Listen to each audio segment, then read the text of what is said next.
सबने अपना ध्यान परमेश्वर वालों लाना है, क्योंकि जो अज असीं इकट्ठे होए आ, असीं किसी इंसान दे लिए नहीं इकट्ठे होए, किहदे लिए इकट्ठे होए आ? परमेश्वर दे लिए। और जे परमेश्वर दे लिए इकट्ठे होए आ तां फिर असीं उस नूं अपना आदर महिमा जलाल उस दे नाम नूं देवांगे। हालेलुया। परमेश्वर दा वचन कहंदा कि ओदी पाक हजूरी दे विच डरदे और कंबदे होए बैठो। ਜਦੋਂ ਤੁਸੀਂ ਆਦਰ ਦੇ ਨਾਲ ਉਸ ਦੀ ਹਜ਼ੂਰੀ ਦੇ ਵਿੱਚ ਬੈਠਦੇ ਹੋ ਤਾਂ ਪਰਮੇਸ਼ਰ ਕੀ ਕਰਦਾ ਹੈ? ਉਸ ਆਦਰ ਨੂੰ ਵੇਖਦਾ ਕਿ ਮੇਰੇ ਬੇਟੇ ਬੇਟੀਆਂ ਨੇ ਮੈਨੂੰ ਕਿੰਨਾ ਆਦਰ ਦਿੱਤਾ ਔਰ ਉਸ ਦੇ ਨਾਲ ਉਹ ਖੁਸ਼ ਹੁੰਦਾ। Hallelujah, hallelujah, hallelujah. ਹਾਂਜੀ, ਬੜੇ ਧਿਆਨ ਨਾਲ ਸੁਣਾਂਗੇ, ਕਿਉਂਕਿ ਅਸੀਂ ਜਦੋਂ ਪ੍ਰਭੂ ਤੋਂ ਦੂਰ ਸੀ ਉਸ ਟਾਈਮ ਸਾਨੂੰ ਨਹੀਂ ਪਤਾ ਸਾਡਾ ਜੀਵਨ ਅਸੀਂ ਕਿਵੇਂ ਚਲਾਉਣਾ ਕਿਵੇਂ ਨਹੀਂ, ਔਰ ਦੁੱਖ ਪਰੇਸ਼ਾਨੀਆਂ ਤਕਲੀਫਾਂ ਜਦੋਂ ਆਉਂਦੀ ਸੀ ਫਿਰ ਅਸੀਂ ਵਿੱਚ ਸੋਚ ਵਿਚਾਰ ਕਰਦੇ ਸੀ ਕਿ ਪਤਾ ਨਹੀਂ ਮੇਰੇ ਜੀਵਨ ਦੇ ਵਿੱਚ ਇਹ ਕਿਉਂ ਆਇਆ।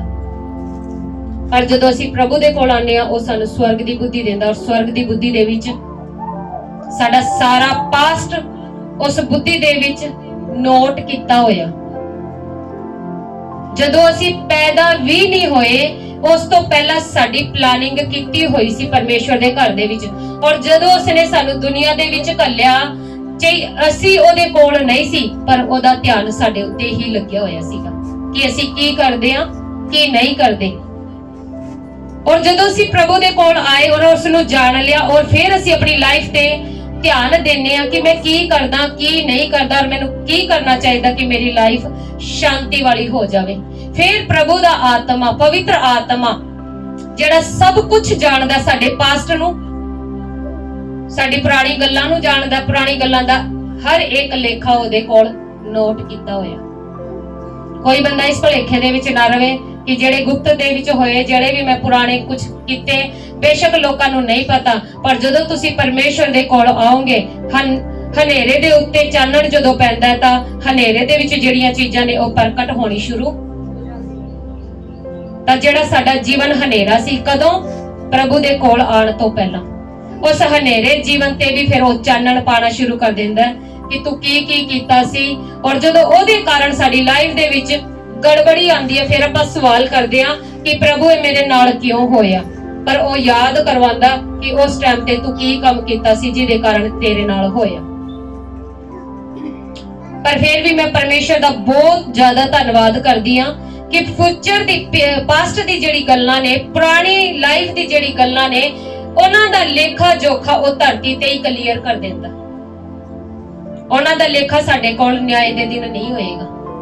ਧੰਨ ਹੈ ਉਹ ਬੰਦਾ ਜਿਹਦੇ ਪੁਰਾਣੀ ਗੱਲਾਂ ਦਾ ਲੇਖਾ ਧਰਤੀ ਤੇ ਹੀ ਹੋ ਜਾਵੇ, ਔਰ ਜੇ ਨਿਆਂ ਦੇ ਦਿਨ ਉਹਨਾਂ ਗੱਲਾਂ ਦਾ ਲੇਖਾ ਲਿਆ ਜਾਵੇ ਤਾਂ ਬਹੁਤ ਮੁਸ਼ਕਿਲ ਹੋ ਜਾਏਗਾ ਕਿ ਉਹ ਜੀਵਨ ਨੂੰ ਪ੍ਰਾਪਤ ਕਰੇ। ਇਸ ਲਈ ਜੇ ਪੁਰਾਣੀ ਗੱਲਾਂ ਦਾ ਲੇਖਾ ਧਰਤੀ ਤੇ ਹੀ ਲਿਆ ਜਾਵੇ ਔਰ ਇੱਥੇ ਹੀ ਹਿਸਾਬ ਕਿਤਾਬ ਕਲੀਅਰ ਕਰ ਦਿੱਤਾ ਜਾਵੇ ਤਾਂ ਫਿਰ ਔਖਾ ਨਹੀਂ ਹੋਏਗਾ ਉਸ ਅਨੰਤ ਜੀਵਨ ਨੂੰ ਪਾਉਣ ਦਾ। ਕਿਉਂਕਿ ਬਹੁਤ ਸਾਰੇ ਲੋਕ ਧਰਤੀ ਤੇ ਆਪਣੀ ਮਰਜ਼ੀ ਦਾ ਜੀਵਨ ਜੀਂਦੇ ਨੇ, ਸਮੱਸਿਆ ਨੂੰ, ਦੁੱਖਾਂ ਨੂੰ, ਪਰੇਸ਼ਾਨੀਆਂ ਨੂੰ ਝੇਲਦੇ ਨੇ, ਔਰ ਉਹਦੇ ਬਾਅਦ ਕੀ ਕਰਦੇ ਨੇ? ਉਹਦੇ ਬਾਅਦ ਕੀ ਕਰਦੇ ਆ? ਫਿਰ ਸਵਾਲ ਕਰਦੇ ਕਿ ਮੇਰੇ ਨਾਲ ਇਹ ਕਿਉਂ ਹੋਇਆ। ਔਰ ਲਾਸਟ ਦੇ ਵਿੱਚ ਜਦੋਂ ਅੰਤ ਸਮਾਂ ਆ ਜਾਂਦਾ ਔਰ ਅੰਤ ਸਮੇਂ ਦੇ ਵਿੱਚ ਉਹ ਸੋਚਦੇ ਨੇ ਹੁਣ ਮੈਂ ਕਿਵੇਂ ਬਚਾਂਗਾ, ਕਿਵੇਂ ਮੈਂ ਸਵਰਗ ਜਾਵਾਂਗਾ, ਕਿਵੇਂ ਮੇਰੇ ਜੀਵਨ ਦੇ ਵਿੱਚ ਕੰਮ ਹੋਏਗਾ। ਪਰ ਅੰਤ ਸਮੇਂ ਦੇ ਵਿੱਚ ਸੋਚਣ ਵਾਲੀ ਗੱਲ ਨਹੀਂ। ਜਿਸ ਟਾਈਮ ਸਾਨੂੰ ਉਸ ਸੱਚੇ ਪਰਮੇਸ਼ਵਰ ਦਾ ਪਤਾ ਲੱਗਿਆ ਉਸੇ ਦਿਨ ਤੋਂ ਹੀ ਸਾਨੂੰ ਆਪਣੀ ਲਾਈਫ ਤੇ ਧਿਆਨ ਦੇਣਾ ਪਏਗਾ ਔਰ ਉਸ ਖੁਦਾ ਦੀ ਮਰਜ਼ੀ ਦੇ ਨਾਲ ਆਪਣੇ ਜੀਵਨ ਨੂੰ ਚਲਾਉਣਾ ਪਏਗਾ ਔਰ ਆਪਣੇ ਜੀਵਨ ਨੂੰ ਉਹਦੇ ਹੱਥਾਂ ਵਿੱਚ ਸੌਂਪ ਦੋ ਤਾਂ ਕਿ ਉਹ ਧਰਤੀ ਤੇ ਹੀ ਜਿਹੜੀਆਂ ਚੀਜ਼ਾਂ ਗਲਤ ਨੇ ਉਹਨਾਂ ਨੂੰ ਸਹੀ ਕਰ ਦੇ ਔਰ ਜੋ ਸਹੀ ਹੈ ਉਹਨਾਂ ਦੇ ਦੁਆਰਾ ਬਰਕਤ ਦੇ। ਹਾਲੇਲੂਇਆ। ਤੇ ਅੱਜ ਜਿਹੜਾ ਪ੍ਰਭੂ ਨੇ ਮੈਸੇਜ ਦਿੱਤਾ ਉਸ ਮੈਸੇਜ ਦੇ ਉੱਤੇ ਅਸੀਂ ਧਿਆਨ ਦੇਵਾਂਗੇ ਕਿ ਅੱਜ ਪ੍ਰਭੂ ਸਾਨੂੰ ਕੀ ਸਿਖਾਉਣਾ ਚਾਹੁੰਦਾ। ऐसा हफ्ते प्रभु ने एक पुरानी गल मैनू याद करवाई और जब पुरानी गल याद करवाई तो मैं प्रभु नू क्या, प्रभु तेरे वचन दे विच लिखिया कि जेड़ा तेरे ते विश्वास करदा है ओदे सारे पाप की हो जांदे ने, माफ हो जांदे ने। पर प्रभु जेड़ी गल तू याद करवाई है तां ओदा तां हुण लेखा देखा देना ही पैना है। ते प्रभु जे तू माफ कर दिता तां फिर ये पुरानी गल्लां दा लेखा क्यों देना पएगा? ये सवाल मैं प्रभु दे अगे रखिया और प्रभु ने मैनू कुछ सिखाया और मैं चाहनी कि अज सारे तुसी सीखो। क्यों सीखो कि अनजाने दे विच जेड़ी गलतियां कर ली उन्हां दा लेखा तां धरती ते क्लीयर करेगा, पर इस गल नूं जानन दे बाद तुसी कुछ गलत ना करो ताकि अगे तुसी न्याय दे थल्ले ना पाओ। जदों तुसी गलत कीता नहीं तां तुहाडे नाल कोई गलत लेखा लिया भी नहीं जाना, पर जदों असीं प्रभु दे कोल आके भी अपनी लाइफ नूं अपने तरीके नाल जीना चाहुंदे आ कि मैं चलां तां प्रभु दे नाल क्यों चलां, क्योंकि मैनू प्रभु तो कुछ चाहिदा, कुछ की बहुत कुछ की सब कुछ है कि मैं प्रभु को इसलिए आया कि मैनू सब कुछ चाहिदा, पर आप अपना जीवन समर्पण नहीं करते कि मेरा जीवन भी जिवें ओ चाहता सब कुछ उसे तरीके दे नाल चले। और इस भलेखे दे विच मसीह बंदा डिस्टर्ब हो जाता, आया उस भलेखे दे विच कि सब कुछ चाहिए पर जीवन अपना देंदा नहीं, और जदों जीवन नहीं देंदा तां समस्या फिर बनी रहती। क्यों? क्योंकि जिस तरीके दा जीवन इंसान जीना चाहता उस तरीके दे नाल परमेश्वर बरकत नहीं देना चाहता। जिस तरीके दा जीवन परमेश्वर चाहता जदों असीं उस तरीके दा जीवन जीवांगे फिर बरकतां रुकणगीਆਂ नहीं। जिवें बेटी ने भजन गाया, किवें जीना जिवें तू चाहना है, जे असीं उस तरीके दे नाल जीवांगे ते फिर बरकतां दी घटी नहीं आएगी। पर जे चाहनी है कि प्रभु तू बरकत देंदा रह, पर असीं जीवांगे अपने तरीके दे नाल, जदों ये गल्लां मिलदी नहीं, मेल नहीं खांदी किहदे नाल? परमेश्वर दे नाल, कि लेना सब कुछ तेरे तो है, पर जीवांगे असीं अपने तरीके दे नाल, और जदों एक गल मेल नहीं खांदी तां फिर वो बरकत भी असीं वेखदे नहीं। हालेलुया। तां उस चीज ते असीं थोड़ा जिहा चानण पावांगे, क्योंकि प्रभु उन्हां गल्लां दा तां लेखा नहीं लेगा ਜਿਹੜੀਆਂ ਗੱਲਾਂ ਕਿਸੇ ਇਨਸਾਨ ਨੂੰ ਪਰੇਸ਼ਾਨ ਨਹੀਂ ਕਰਦੀ। ਜੇ ਤੁਹਾਡੇ ਕੰਮਾਂ ਦੇ ਦੁਆਰਾ ਕਿਸੇ ਇਨਸਾਨ ਦਾ ਨੁਕਸਾਨ ਹੁੰਦਾ ਹੈ, ਕਿਸੇ ਦਾ ਦਿਲ ਟੁੱਟਦਾ ਹੈ ਜਾਂ ਕਿਸੇ ਨੂੰ ਪਰੇਸ਼ਾਨੀ ਆਉਂਦੀ ਹੈ, ਉਹਦਾ ਲੇਖਾ ਜ਼ਰੂਰ ਲਏਗਾ, ਕਿਉਂਕਿ ਜਿਹਨੂੰ ਤੁਸੀਂ ਪਰੇਸ਼ਾਨ ਕੀਤਾ, ਜਿਹਦਾ ਫਾਇਦਾ ਤੁਸੀਂ ਉਠਾਉਣਾ ਚਾਹੁੰਦੇ ਸੀਗੇ, ਉਹ ਵੀ ਪਰਮੇਸ਼ਵਰ ਦਾ ਹੀ ਸੀ। ਉਹ ਵੀ ਕਿਹਦਾ ਸੀਗਾ? बेशक वो प्रभु नूं नहीं जानदा सीगा। और इस चीज नूं तुसी जाणिया नहीं कि मैं तां प्रभु नूं मनदा, इसलिए प्रभु मेरी ही सुनेगा, ओदी नहीं सुनेगा जिन्हें परमेश्वर नूं जाणिया नहीं। पर इस भलेखे दे विच ना रहो। जे ओह तुहानूं प्यार करदा, जदों तुसी अणजाण सी ओहने तुहाडे लई मार्ग खोले, और जिहदे नाल असीं कुछ गलत कर देने, बेशक ओहदे लई मार्ग नहीं खुलिया, पर ओदा ध्यान ओदे ते भी लग्या होया। इसलिए धरती दे किसी भी इंसान दे नाल कुछ गलत करन दे लई, करन तो पहला कुछ उस दूसरे व्यक्ति तो कुछ अपना फायदा उठाने तो पहला 100 बार सोच लो कि ओदा लेखा जरूर देना पड़ेगा। समझ आ रही मेरी गल? समझ आ रही है कि थोड़ा और क्लियर करा कि जदों तुसी हुण प्रभु कोल आ चुके हो, और प्रभु दे विच आके भी तुसी सोचदे हो कि किसी दूजे तो फायदा उठा लिया, क्योंकि साडे नाल तां कौन है? साडे नाल तां परमेश्वर है, साडा तां कोई बाल विंगा कर नहीं सकदा। हुण साडे कोल पावर है, असीं दूजे दा कुछ मर्जी कर सकदे हां। इस भलेखे दे विच ना रहो। उस संसार दा मां बाप नहीं जिहड़े अपने बच्चे दी गलती ते भी पक्ष लैके खड़ा हो जाएगा। समझ आ रही? उस संसार दा मां बाप नहीं, संसार दे मां बाप की करदे आ, चाहे बच्चा गलती करे ना करे ना करे, फिर तो पूरा ही पावरफुल हो जाता मां बाप, और जब गलती करे तां भी पावरफुल बन के ही अपने बच्चे दे लिए लड़दा कि नहीं लड़दा? खड़ा हो जाता बच्चे दे अगे, फिर की हो गया, है ना? पर जिस दे पीछे तुसी लगे हो ना, उस संसार दा नहीं, उस स्वर्ग दा परमेश्वर, पवित्र परमेश्वर है, वो पक्षपात नहीं करदा। जिहदी गलती हुंदी है ਉਹਨੂੰ ਹੀ ਸਜ਼ਾ ਦਿੰਦਾ। ਚਾਹੇ ਪ੍ਰਭੂ ਨੂੰ ਕੋਈ ਜਾਣਦਾ ਚਾਹੇ ਨਹੀਂ ਜਾਣਦਾ, ਉਸ ਨੂੰ ਹੀ ਸਜ਼ਾ ਮਿਲੇਗੀ ਜਿਸ ਨੇ ਪਾਪ ਕੀਤਾ, ਜਿਸ ਨੇ ਗਲਤੀ ਕੀਤੀ, ਚਾਹੇ ਉਹ ਪ੍ਰਭੂ ਨੂੰ ਜਾਣਦਾ ਚਾਹੇ ਨਹੀਂ ਜਾਣਦਾ। ਕਿਉਂਕਿ ਜਿਹਨੇ ਨਹੀਂ ਜਾਣਿਆ ਉਹਨੂੰ ਵੀ ਰਚਣ ਵਾਲਾ ਉਹੀ ਸੀਗਾ, ਉਹਦੇ ਵਿੱਚ ਵੀ ਆਤਮਾ ਪਾਉਣ ਵਾਲਾ ਉਹੀ ਸੀਗਾ। ਬੇਸ਼ੱਕ ਉਹ ਨਹੀਂ ਜਾਣਦਾ ਪਰ ਉਹ ਤਾਂ ਜਾਣਦਾ, ਬਣਾਉਣ ਵਾਲਾ ਤਾਂ ਜਾਣਦਾ ਮੈਂ ਇਹਨੂੰ ਬਣਾਇਆ, ਔਰ ਉਹਦੇ ਲਈ ਵੀ ਮਾਰਗ ਖੋਲੇਗਾ। ਜਿਵੇਂ ਸਾਡੇ ਲਈ ਮਾਰਗ ਖੁੱਲ ਗਿਆ ਉਹਦੇ ਲਈ ਵੀ ਮਾਰਗ ਖੁੱਲ ਜਾਏਗਾ। ਪਰ ਮਸੀਹ ਬੰਦੇ ਦੇ ਲਈ ਇਹ ਜ਼ਰੂਰੀ ਹੈ ਕਿ ਉਹ ਇਸ ਗੱਲ ਨੂੰ ਸਿੱਖੇ ਕਿ ਉਹਦੇ ਜੀਵਨ ਦੇ ਦੁਆਰਾ ਕੋਈ ਵੀ ਇਹੋ ਜਿਹਾ ਕੰਮ ਨਾ ਹੋਵੇ ਕਿ ਕਿਸੇ ਇਨਸਾਨ ਦਾ ਨੁਕਸਾਨ ਕਰੇ ਜਾਂ ਉਸ ਤੋਂ ਆਪਣਾ ਫਾਇਦਾ ਉਠਾਵੇ ਜਾਂ ਉਹਦੇ ਵਿਰੋਧ ਦੇ ਵਿੱਚ ਇਹੋ ਜਿਹਾ ਕੋਈ ਕੰਮ ਕਰੇ ਜਿਹਦੇ ਕਰਕੇ ਉਹ ਬੰਦਾ ਠੋਕਰ ਖਾਵੇ, ਕਿਉਂਕਿ ਇਹਨਾਂ ਚੀਜ਼ਾਂ ਦਾ ਲੇਖਾ ਜ਼ਰੂਰ ਲਏਗਾ। ਔਰ ਜਦੋਂ ਮੈਂ ਪ੍ਰਭੂ ਨੂੰ ਸਵਾਲ ਪੁੱਛਿਆ ਕਿ ਪ੍ਰਭੂ ਤੇਰੇ ਵਚਨ ਦੇ ਵਿੱਚ ਲਿਖਿਆ ਕਿ ਜਦੋਂ ਤੇਰੇ ਉੱਤੇ ਕੋਈ ਵਿਸ਼ਵਾਸ ਕਰਦਾ ਤੂੰ ਸਾਰੇ ਪਾਪਾਂ ਨੂੰ ਮਾਫ ਕਰ ਦਿੰਦਾ, ਤੇ ਜਦੋਂ ਪ੍ਰਭੂ ਸਾਰੇ ਪਾਪ ਮਾਫ ਹੋ ਗਏ ਤੇ ਫਿਰ ਇਹ ਕਿਹੜੀ ਗੱਲਾਂ ਯਾਦ ਕਰਵਾ ਕੇ ਤੂੰ ਦੱਸਦਾ ਕਿ ਇਹਦੇ ਕਰਕੇ ਤੇਰੇ ਨਾਲ ਇਹ ਹੋ ਜਾਏਗਾ। ਤੇ ਪ੍ਰਭੂ ਨੇ ਕਿਹਾ ਕਿ ਜਿਹੜੀਆਂ ਚੀਜ਼ਾਂ ਸਵਰਗ ਦੇ ਫਾਟਕ ਖੋਲਣ ਨੂੰ ਜ਼ਰੂਰੀ ਹੈ ਉਹ ਤਾਂ ਮੈਂ ਮਾਫ ਕਰਾਂਗਾ, ਪਰ ਜੇ ਕਿਸੇ ਦਾ ਤੁਸੀਂ ਨੁਕਸਾਨ ਕੀਤਾ, ਕਿਸੇ ਦਾ ਫਾਇਦਾ ਉਠਾਇਆ, ਉਹ ਚੀਜ਼ਾਂ ਮੈਂ ਬਰਦਾਸ਼ਤ, ਜਿਵੇਂ ਤੁਸੀਂ ਮੇਰੇ ਬੇਟੇ ਬੇਟੀ ਹੋ ਉਸੇ ਤਰੀਕੇ ਦੇ ਨਾਲ ਉਹ ਵੀ ਮੇਰੇ ਬੇਟੇ ਬੇਟੀ ਹੈ। ਉਹ ਗੱਲ ਪਰਮੇਸ਼ਰ ਕਦੇ ਵੀ ਬਰਦਾਸ਼ਤ ਨਹੀਂ ਕਰੇਗਾ। ਇਸ ਲਈ ਅੱਜ ਦਾ ਵਚਨ ਸੁਣ ਕੇ ਬੜੇ ਧਿਆਨ ਨਾਲ ਆਪਣੀ ਲਾਈਫ ਨੂੰ ਚਲਾਇਓ ਲੋਕਾਂ ਦੇ ਪ੍ਰਤੀ ਕਿ ਉਹਨਾਂ ਦਾ ਨੁਕਸਾਨ ਤੁਹਾਡੇ ਦੁਆਰਾ ਨਹੀਂ ਹੋਣਾ। ਤੁਹਾਡੇ ਦੁਆਰਾ ਕਿਸੇ ਲਾਲਚ ਦੇ ਵਿੱਚ ਕਿਸੇ ਦਾ ਘਾਟਾ ਨਾ ਕਰ ਦਿਓ। ਕਦੇ ਆਪਣਾ ਫਾਇਦਾ ਕਰਦੇ ਤੁਸੀਂ ਸੋਚੋ ਦੂਜੇ ਨੂੰ ਘਾਟਾ ਆਂਦਾ ਤਾਂ ਆਈ ਜਾਵੇ ਪਰ ਮੇਰਾ ਫਾਇਦਾ ਹੋ ਜੇ, ਪਰ ਜੇ ਤੁਸੀਂ ਫਾਇਦਾ ਕੀਤਾ ਨਾ ਤਾਂ ਉਹ ਫਾਇਦਾ ਦੇਖਣ ਵਾਲਾ ਵੀ ਫਿਰ ਹਿਸਾਬ ਕਿਤਾਬ ਪੂਰਾ ਹੀ ਕਰੇਗਾ। ਉਹ ਫਾਇਦਾ ਨਹੀਂ ਰਹੇਗਾ, ਉਹ ਫਾਇਦਾ ਵੀ ਤੁਹਾਡੇ ਲਈ ਨੁਕਸਾਨ ਦਾ ਕਾਰਨ ਹੋ ਜਾਏਗਾ। ਇਸ ਲਈ ਆਪਣੇ ਜੀਵਨ ਨੂੰ ਇੰਨਾ ਧਿਆਨ ਰੱਖਣਾ ਕਿ ਤੁਹਾਡੇ ਦੁਆਰਾ ਕਦੇ ਕਿਸੇ ਦਾ ਵੀ ਨੁਕਸਾਨ, ਕਿਸੇ ਦਾ ਫਾਇਦਾ ਨਹੀਂ ਉਠਾਣਾ।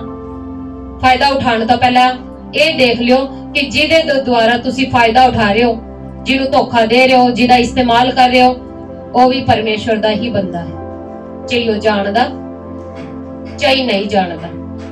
ਕਦੇ ਨਾ ਹੋਵੇ ਕਿ ਮਨ ਦੇ ਵਿੱਚ ਵਿਚਾਰ ਆਵੇ ਨਹੀਂ ਪ੍ਰਭੂ ਤਾਂ ਆਪਣੇ ਲੋਕਾਂ ਦੀ ਸੁਣਦਾ, ਦੂਜਿਆਂ ਦੀ ਸੁਣਦਾ, ਸਾਰ ਨਹੀਂ ਲੈਂਦਾ। ਬੇਸ਼ੱਕ ਉਹਨਾਂ ਦੇ ਨਾਲ ਇੰਨੀ ਭਲਾਈ ਨਹੀਂ ਕਰਦਾ ਜਿੰਨੀ ਭਲਾਈ ਸਾਡੇ ਨਾਲ ਕਰਦਾ। ਕਿਉਂਕਿ ਉਹ ਲੋਕ ਹਲੇ ਵਿਸ਼ਵਾਸ ਨਹੀਂ ਕਰਦੇ, ਪਰ ਨੁਕਸਾਨ ਉਹਨਾਂ ਦਾ ਵੀ ਕਦੇ ਨਹੀਂ ਚਾਹੁੰਦਾ, ਉਹਨਾਂ ਨੂੰ ਵੀ ਬਚਾਉਣਾ ਚਾਹੁੰਦਾ। ਹਾਲੇਲੂਇਆ। ਆਓ ਅਸੀਂ ਮੈਸੇਜ ਵੱਲ ਚੱਲਾਂਗੇ।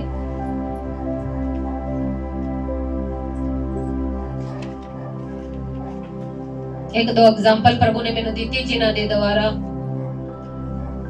ਪ੍ਰਭੂ ਨੇ ਸਿਖਾਇਆ ਕਿ ਇਹ ਗੱਲਾਂ ਕਿਸ ਤਰੀਕੇ ਦੇ ਨਾਲ ਹੈ, ਕਿਵੇਂ ਅਸੀਂ ਆਪਣੀ ਲਾਈਫ ਨੂੰ ਹੋਰ ਬੈਟਰ ਬਣਾ ਸਕਦੇ ਹਾਂ। ਕਿਉਂਕਿ ਜਦੋਂ ਅਸੀਂ ਅਣਜਾਣੇ ਦੇ ਵਿੱਚ ਕਿਸੇ ਦਾ ਫਾਇਦਾ ਚੁੱਕਦੇ ਹਾਂ, ਕਿਸੇ ਨੂੰ ਨੁਕਸਾਨ ਪਹੁੰਚਾ ਦਿੰਦੇ ਹਾਂ, ਤੇ ਪ੍ਰਭੂ ਉਹ ਚੀਜ਼ ਵੀ ਬਰਦਾਸ਼ਤ, ਕਿਉਂਕਿ ਪਰਮੇਸ਼ਰ ਪਵਿੱਤਰ ਹੈ ਔਰ ਉਹ ਕੀ ਚਾਹੁੰਦਾ ਉਹਦੇ ਬੇਟੇ ਬੇਟੀ ਵੀ ਕੀ ਹੋਣ। ਔਰ ਜੇ ਬੇਟੇ ਬੇਟੀ ਕੁਝ ਗਲਤ ਕਰਦੇ ਹੋਣ ਔਰ ਪਿਤਾ ਪਵਿੱਤਰ ਹੈ ਔਰ ਸੱਚਾ ਹੈ ਤੇ ਪਵਿੱਤਰ ਹੈ ਤਾਂ ਉਹਦੀ ਵਡਿਆਈ ਹੋਏਗੀ ਕਿ ਉਹਦੀ ਬੇਇੱਜ਼ਤੀ ਹੋਏਗੀ। ਜਦੋਂ ਬੱਚਾ ਕੁਝ ਪੁੱਠੇ ਕੰਮ ਕਰਕੇ ਆਂਦਾ ਤਾਂ ਮਾਪਿਓ ਦੀ ਇੱਜ਼ਤ ਵੱਧਦੀ ਹੈ ਕਿ ਘਟਦੀ ਆ? ਤਾਂ ਜਦੋਂ ਅਸੀਂ ਵੀ ਧਰਤੀ ਤੇ ਕੁਝ ਇਹੋ ਜਿਹੇ ਕੰਮ ਕਰ ਦਿੰਦੇ ਆ ਤਾਂ ਫਿਰ ਸਵਰਗ ਦੇ ਪਰਮੇਸ਼ਵਰ ਦੀ ਕੀ ਹੁੰਦੀ ਆ? ਘਟਦੀ ਆ। ਔਰ ਜਦੋਂ ਘਟਦੀ ਆ, ਅਸੀਂ ਉਹਦੀ ਇੱਜ਼ਤ ਨੂੰ ਘਟਾਉਣ ਦਾ ਕੰਮ ਕੀਤਾ ਤਾਂ ਫਿਰ ਪ੍ਰਤੀਫਲ ਆਊਗਾ ਕਿ ਕੁਝ ਹੋਰ ਆਊਗਾ?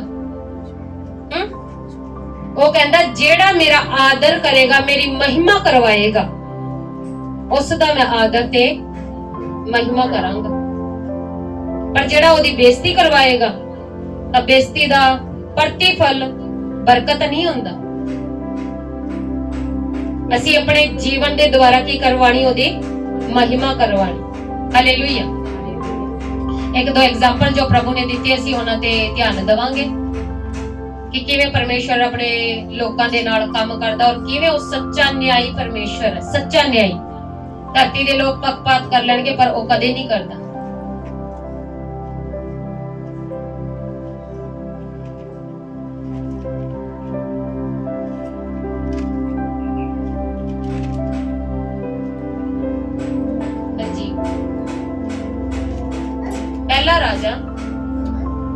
ਪੁਰਾਣੇ ਨਿਯਮ ਦੇ ਵਿੱਚ।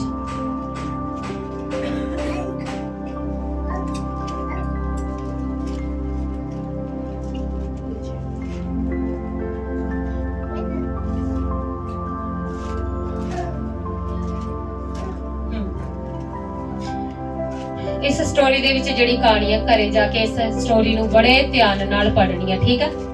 ਹੁਣ ਥੋੜੀ ਡਿਸਕਸ਼ਨ ਕਰਾਂਗੇ ਇਹਦੇ ਵਿੱਚ ਪਰਮੇਸ਼ਰ ਨੇ ਕੀ ਸਿਖਾਇਆ, ਕਿਉਂਕਿ ਜੇ ਪੜਨ ਲੱਗੇ ਜਿਹੜੇ ਐਗਜ਼ਾਮਪਲ ਦਿੱਤੇ ਉਹ ਇੰਨੀ ਲੰਬੀ ਸਟੋਰੀ ਹੈ ਕਿ ਬਹੁਤ ਜ਼ਿਆਦਾ ਟਾਈਮ ਲੱਗ ਜਾਏਗਾ। ਇਸ ਲਈ ਇਹ ਘਰੇ ਜਾ ਕੇ ਪੜਨਾ, ਨੋਟ ਕਰ ਲਓ।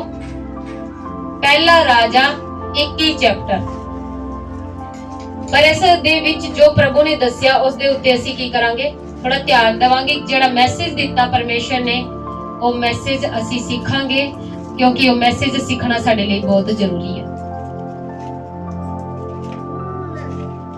ਨਾਬੋਤ ਕੀ ਬਾਰੀ, ਯਾਨੀ ਕਿ ਉਹਦਾ ਇੱਕ ਕੀ ਸੀ, ਇੱਕ ਦਾਖ ਦੀ ਬਾਰੀ ਸੀ, ਇੱਕ ਅੰਗੂਰਾਂ ਦਾ ਬਾਗ ਸੀਗਾ, ਔਰ ਇਹ ਉਸਦੀ ਪੁਸ਼ਤੈਨੀ ਜਾਇਦਾਦ ਸੀ।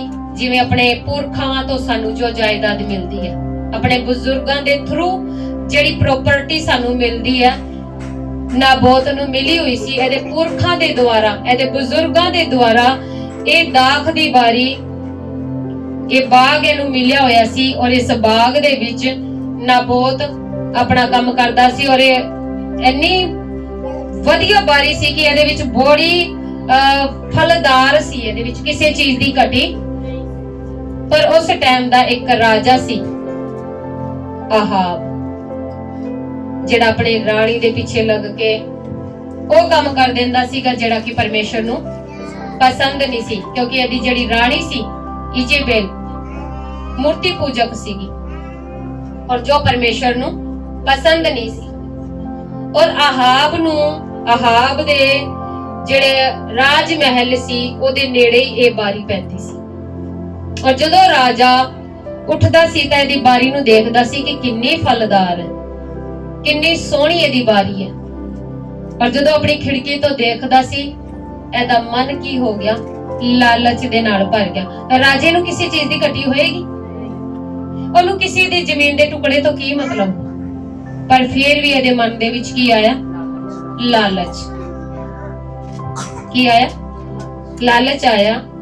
ਔਰ ਜਦੋਂ ਲਾਲਚ ਆਇਆ ਤਾਂ ਇਸ ਨੇ ਨਾਬੋਤ ਨੂੰ ਆਪਣੇ ਕੋਲ ਬੁਲਾਇਆ, ਔਰ ਨਾਬੋਤ ਨੂੰ ਕਿਹਾ, ਤੂੰ ਆਪਣੀ ਇਹ ਜਿਹੜੀ ਦਾਖ ਦੀ ਬਾਰੀ ਹੈ ਇਹ ਮੈਨੂੰ ਦੇ ਦੇ, ਔਰ ਇਹਦੇ ਬਦਲੇ ਤੂੰ ਜੋ ਚਾਹੇਗਾ ਮੈਂ ਤੈਨੂੰ ਦੇ ਦਾਂਗਾ।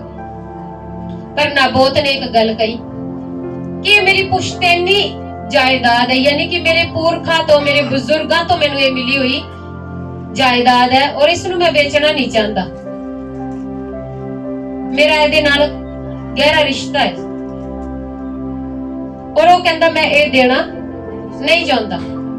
ਚਾਹੇ ਤੂੰ ਜਿੰਨੀ ਮਰਜ਼ੀ ਮੈਨੂੰ ਦੌਲਤ ਦੇ, ਮੈਨੂੰ ਦੌਲਤ ਦਾ ਲਾਲਚ ਨਹੀਂ, ਪਰ ਇਹ ਮੇਰੇ ਪੁਰਖਾਂ ਦੀ, ਮੇਰੇ ਬਜ਼ੁਰਗਾਂ ਦੀ ਦਿੱਤੀ ਹੋਈ ਜ਼ਮੀਨ ਹੈ, ਔਰ ਮੇਰਾ ਇਹਦੇ ਨਾਲ ਇੱਕ ਅਲੱਗ ਰਿਸ਼ਤਾ ਹੈ, ਇਸ ਕਰਕੇ ਮੈਂ ਇਹ ਦੇਣਾ, ਮੈਂ ਵੇਚਣਾ ਨਹੀਂ ਚਾਹੁੰਦਾ। ਔਰ ਇਹ ਗੱਲ ਕਹਿ ਕੇ ਚਲਾ ਗਿਆ, ਔਰ ਰਾਜਾ ਬੇਚੈਨ ਹੋ ਗਿਆ, ਕਿਉਂਕਿ ਰਾਜਾ ਸੋਚਦਾ ਮੈਂ ਰਾਜਾ ਹਾਂ, ਜੋ ਮੈਨੂੰ ਚਾਹੀਦਾ ਉਹ ਮੇਰੇ ਲਈ ਹਾਜ਼ਰ ਹੋਣਾ ਚਾਹੀਦਾ, ਪਰ ਇਹ ਮੈਨੂੰ ਕਿਵੇਂ ਮਨਾ ਕਰ ਸਕਦਾ।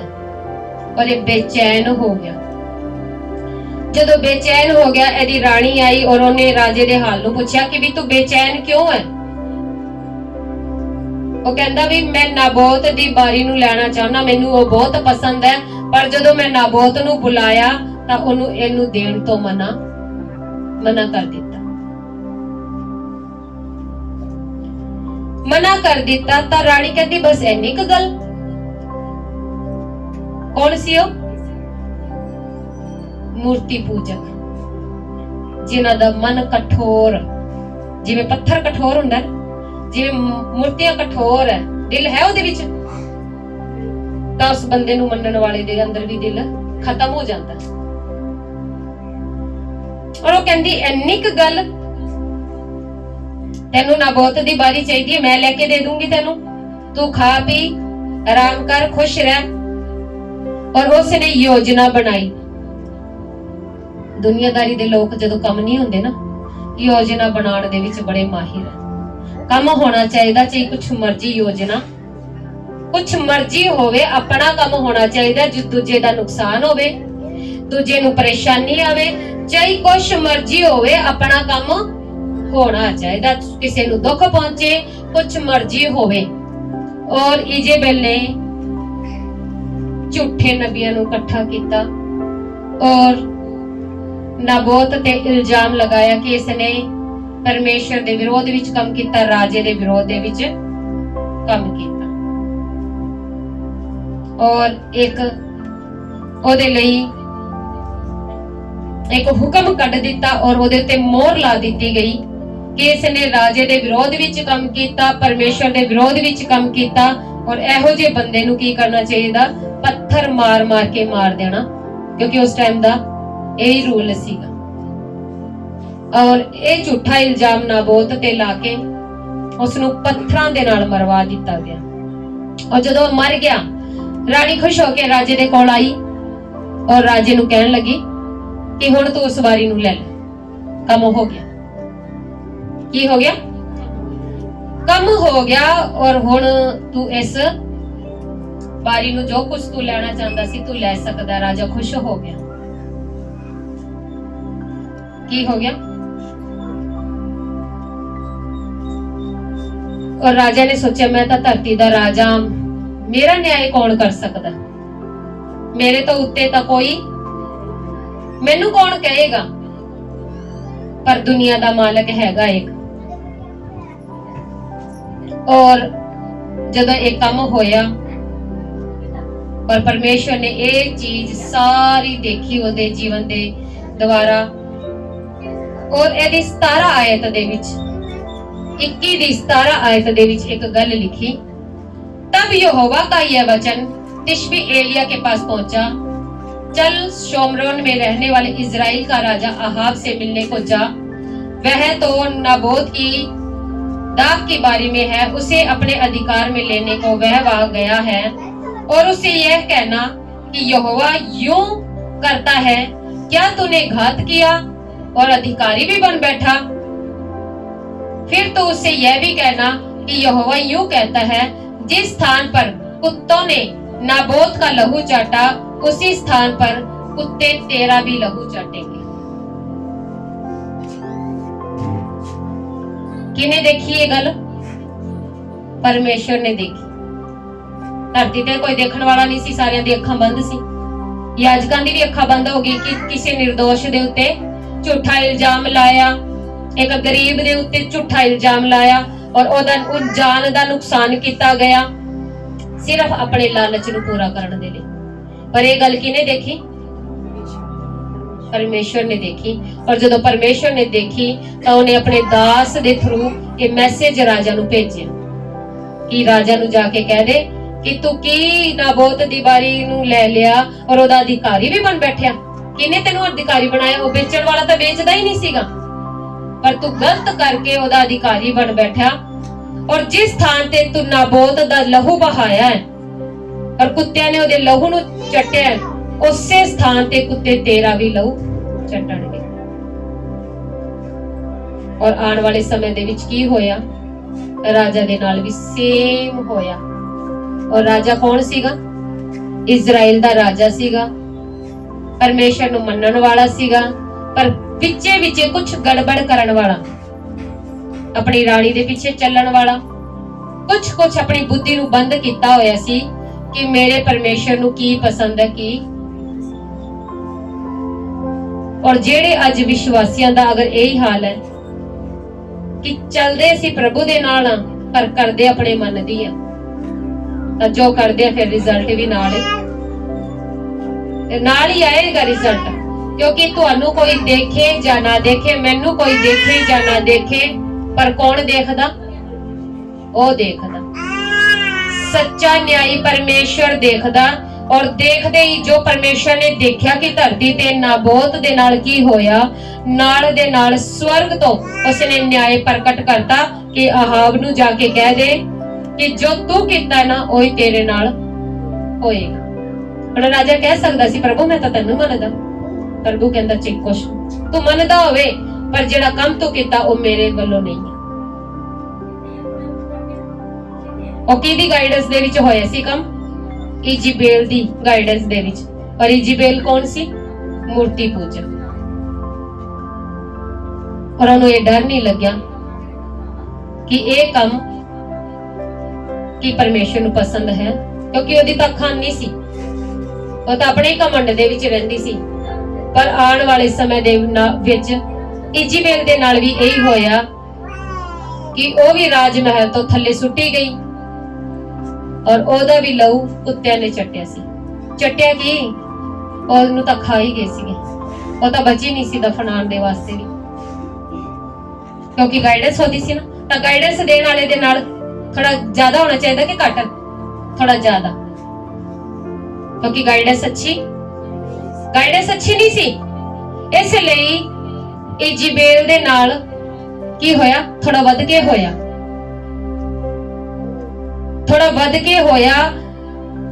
ਉਹਦੀ ਤਾਂ ਸਾਰੇ ਸਰੀਰ ਨੂੰ ਹੀ ਕੁੱਤੇ ਖਾ ਗਏ। ਜਦੋਂ ਤੱਕ ਲੋਕ ਉਹਨੂੰ ਸੰਭਾਲਣ ਆਏ ਕਿ ਰਾਣੀ ਨੂੰ ਸੰਭਾਲੀਏ, ਦਫਨਾ ਦੇ ਦੀਏ, ਤਾਂ ਉਸ ਟਾਈਮ ਤਾਂ ਕੁਝ ਲੱਭਿਆ ਹੀ ਨਹੀਂ। ਦਫਨਾਉਣ ਦੇ ਲਈ ਵੀ ਉਹਦੀ ਬੋਡੀ ਮਿਲੀ ਨਹੀਂ। ਇਹੋ ਜਿਹਾ ਸੱਚਾ ਨਿਆਈ ਤੇ ਪਰਮੇਸ਼ਰ, ਔਰ ਉਸ ਨਿਆਈ ਪਰਮੇਸ਼ਰ ਦੇ ਹੱਥ ਦੇ ਵਿੱਚ ਅਸੀਂ ਆਏ ਹੋਏ।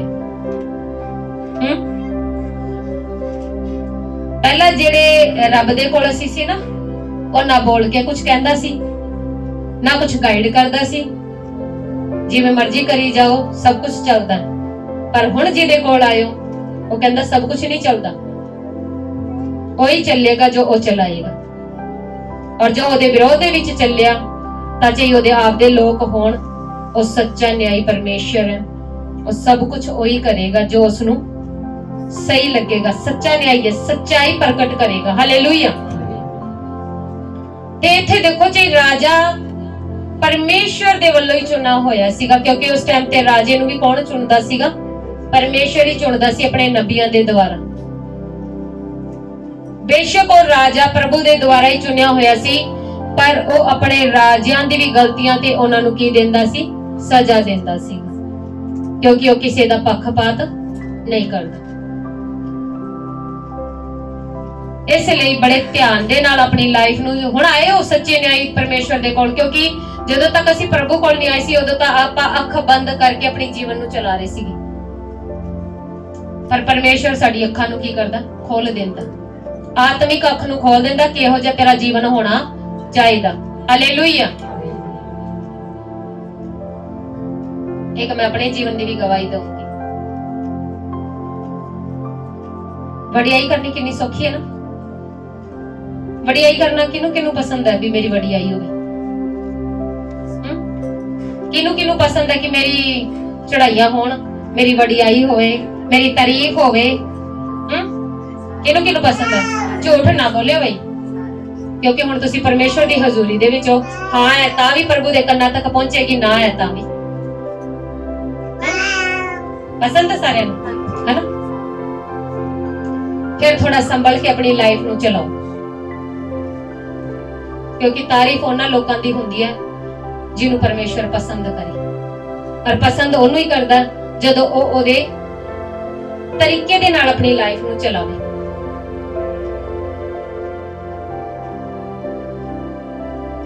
ਤੇ ਜਦੋਂ ਆਹਾਬ ਨੇ ਪਰਮੇਸ਼ਰ ਦੇ ਦੁਆਰਾ ਚੁਣੇ ਜਾਣ ਤੇ ਆਪਣੀ ਲਾਈਫ ਨੂੰ ਪਰਮੇਸ਼ਰ ਦੇ ਤਰੀਕੇ ਦੇ ਨਾਲ ਨਹੀਂ ਚਲਾਇਆ, ਤਾਂ ਰਿਜ਼ਲਟ ਕੀ ਹੋਇਆ? ਭਿਆਨਕ। ਕਿਉਂਕਿ ਉਹ ਕਿਹਦੇ ਅੰਡਰ ਦੇ ਵਿੱਚ ਕੰਮ ਕਰ ਰਿਹਾ ਸੀ? ਉਸ ਨੂੰ ਨਹੀਂ ਪਤਾ ਸੀਗਾ ਕਿ ਮੈਂ ਰਾਣੀ ਦੇ ਅਧੀਨ ਰਵਾਂ ਜਾਂ ਮੈਂ ਪਰਮੇਸ਼ਰ ਦੇ ਅਧੀਨ ਰਵਾਂ, ਜਿਹਨੇ ਮੈਨੂੰ ਰਾਜਾ ਬਣਾਇਆ।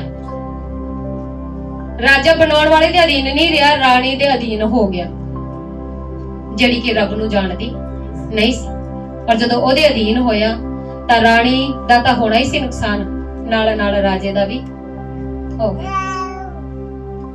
ਅਰੇ ਕਹਾਣੀਆਂ ਤਾਂ ਕਦੋਂ ਦੀ ਚੱਲ ਰਹੀ ਆ? ਹਵਾ ਦੇ ਟਾਈਮ ਤੋਂ ਹੀ।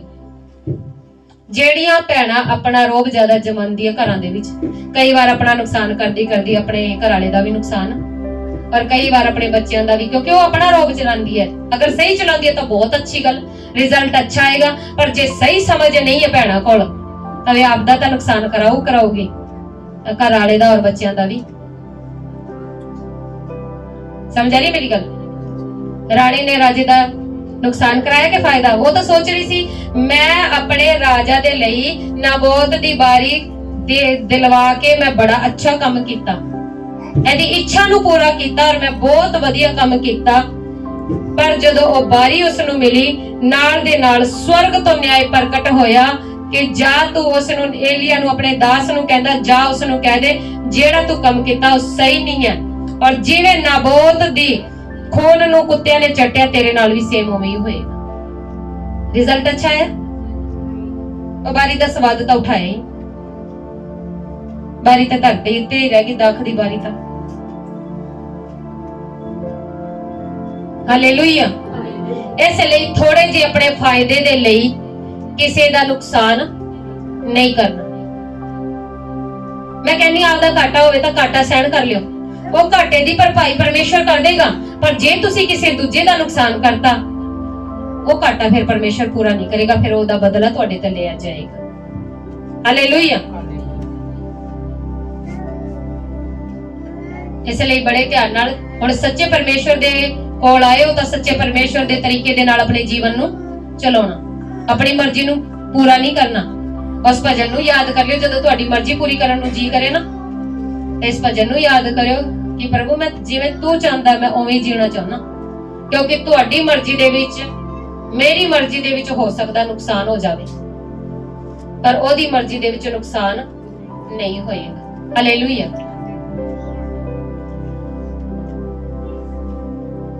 एक एग्जांपल और देखिए और चंगी तरह चीजें समझ आ जाए। मैं अपनी भी गवाही दूंगी कि मैं कितना बड़ा नुकसान उठाया जदों गलत किया कुछ, पर हुण मैनूं कहंदे डर भी नहीं लगता, शर्म भी नहीं आती। क्यों? क्योंकि जदों असीं प्रभु दे कोल नहीं सी साडे तो की हुंदी सी, गलतियां ही हुंदी सी, है ना। पर कई बार विश्वासियों नूं ऐ लगदा कि मेरी गलतियां प्रकट होएगी तो पता नहीं मेरी बेइज्जती हो जाएगी, पर हुण मैनूं मेरी बेइज्जती दा कोई डर नहीं। क्यों? क्योंकि जो सच्चाई है वो तो सच्चाई है। अगर मैं तुहानू दसूंगी नहीं ते तुहानू किवें लगेगा, पता लगेगा कि ये तो भाई बाइबल दे विच लिखिया सीगा। रियल लाइफ दे विच थोड़ी एवें हुंदा, रियल दे विच भी हुंदा, मेरे नाल होया। ते मैं अपनी गवाही भी दूंगी, पर उस तो पहले जेड़े एग्जांपल प्रभु ने मैनू दित्ते मैं चाहनी हां कि उन्हां दे द्वारा अच्छी तरीके दे नाल सानू समझ आवे। असीं कड्डांगे दूसरा शमूएल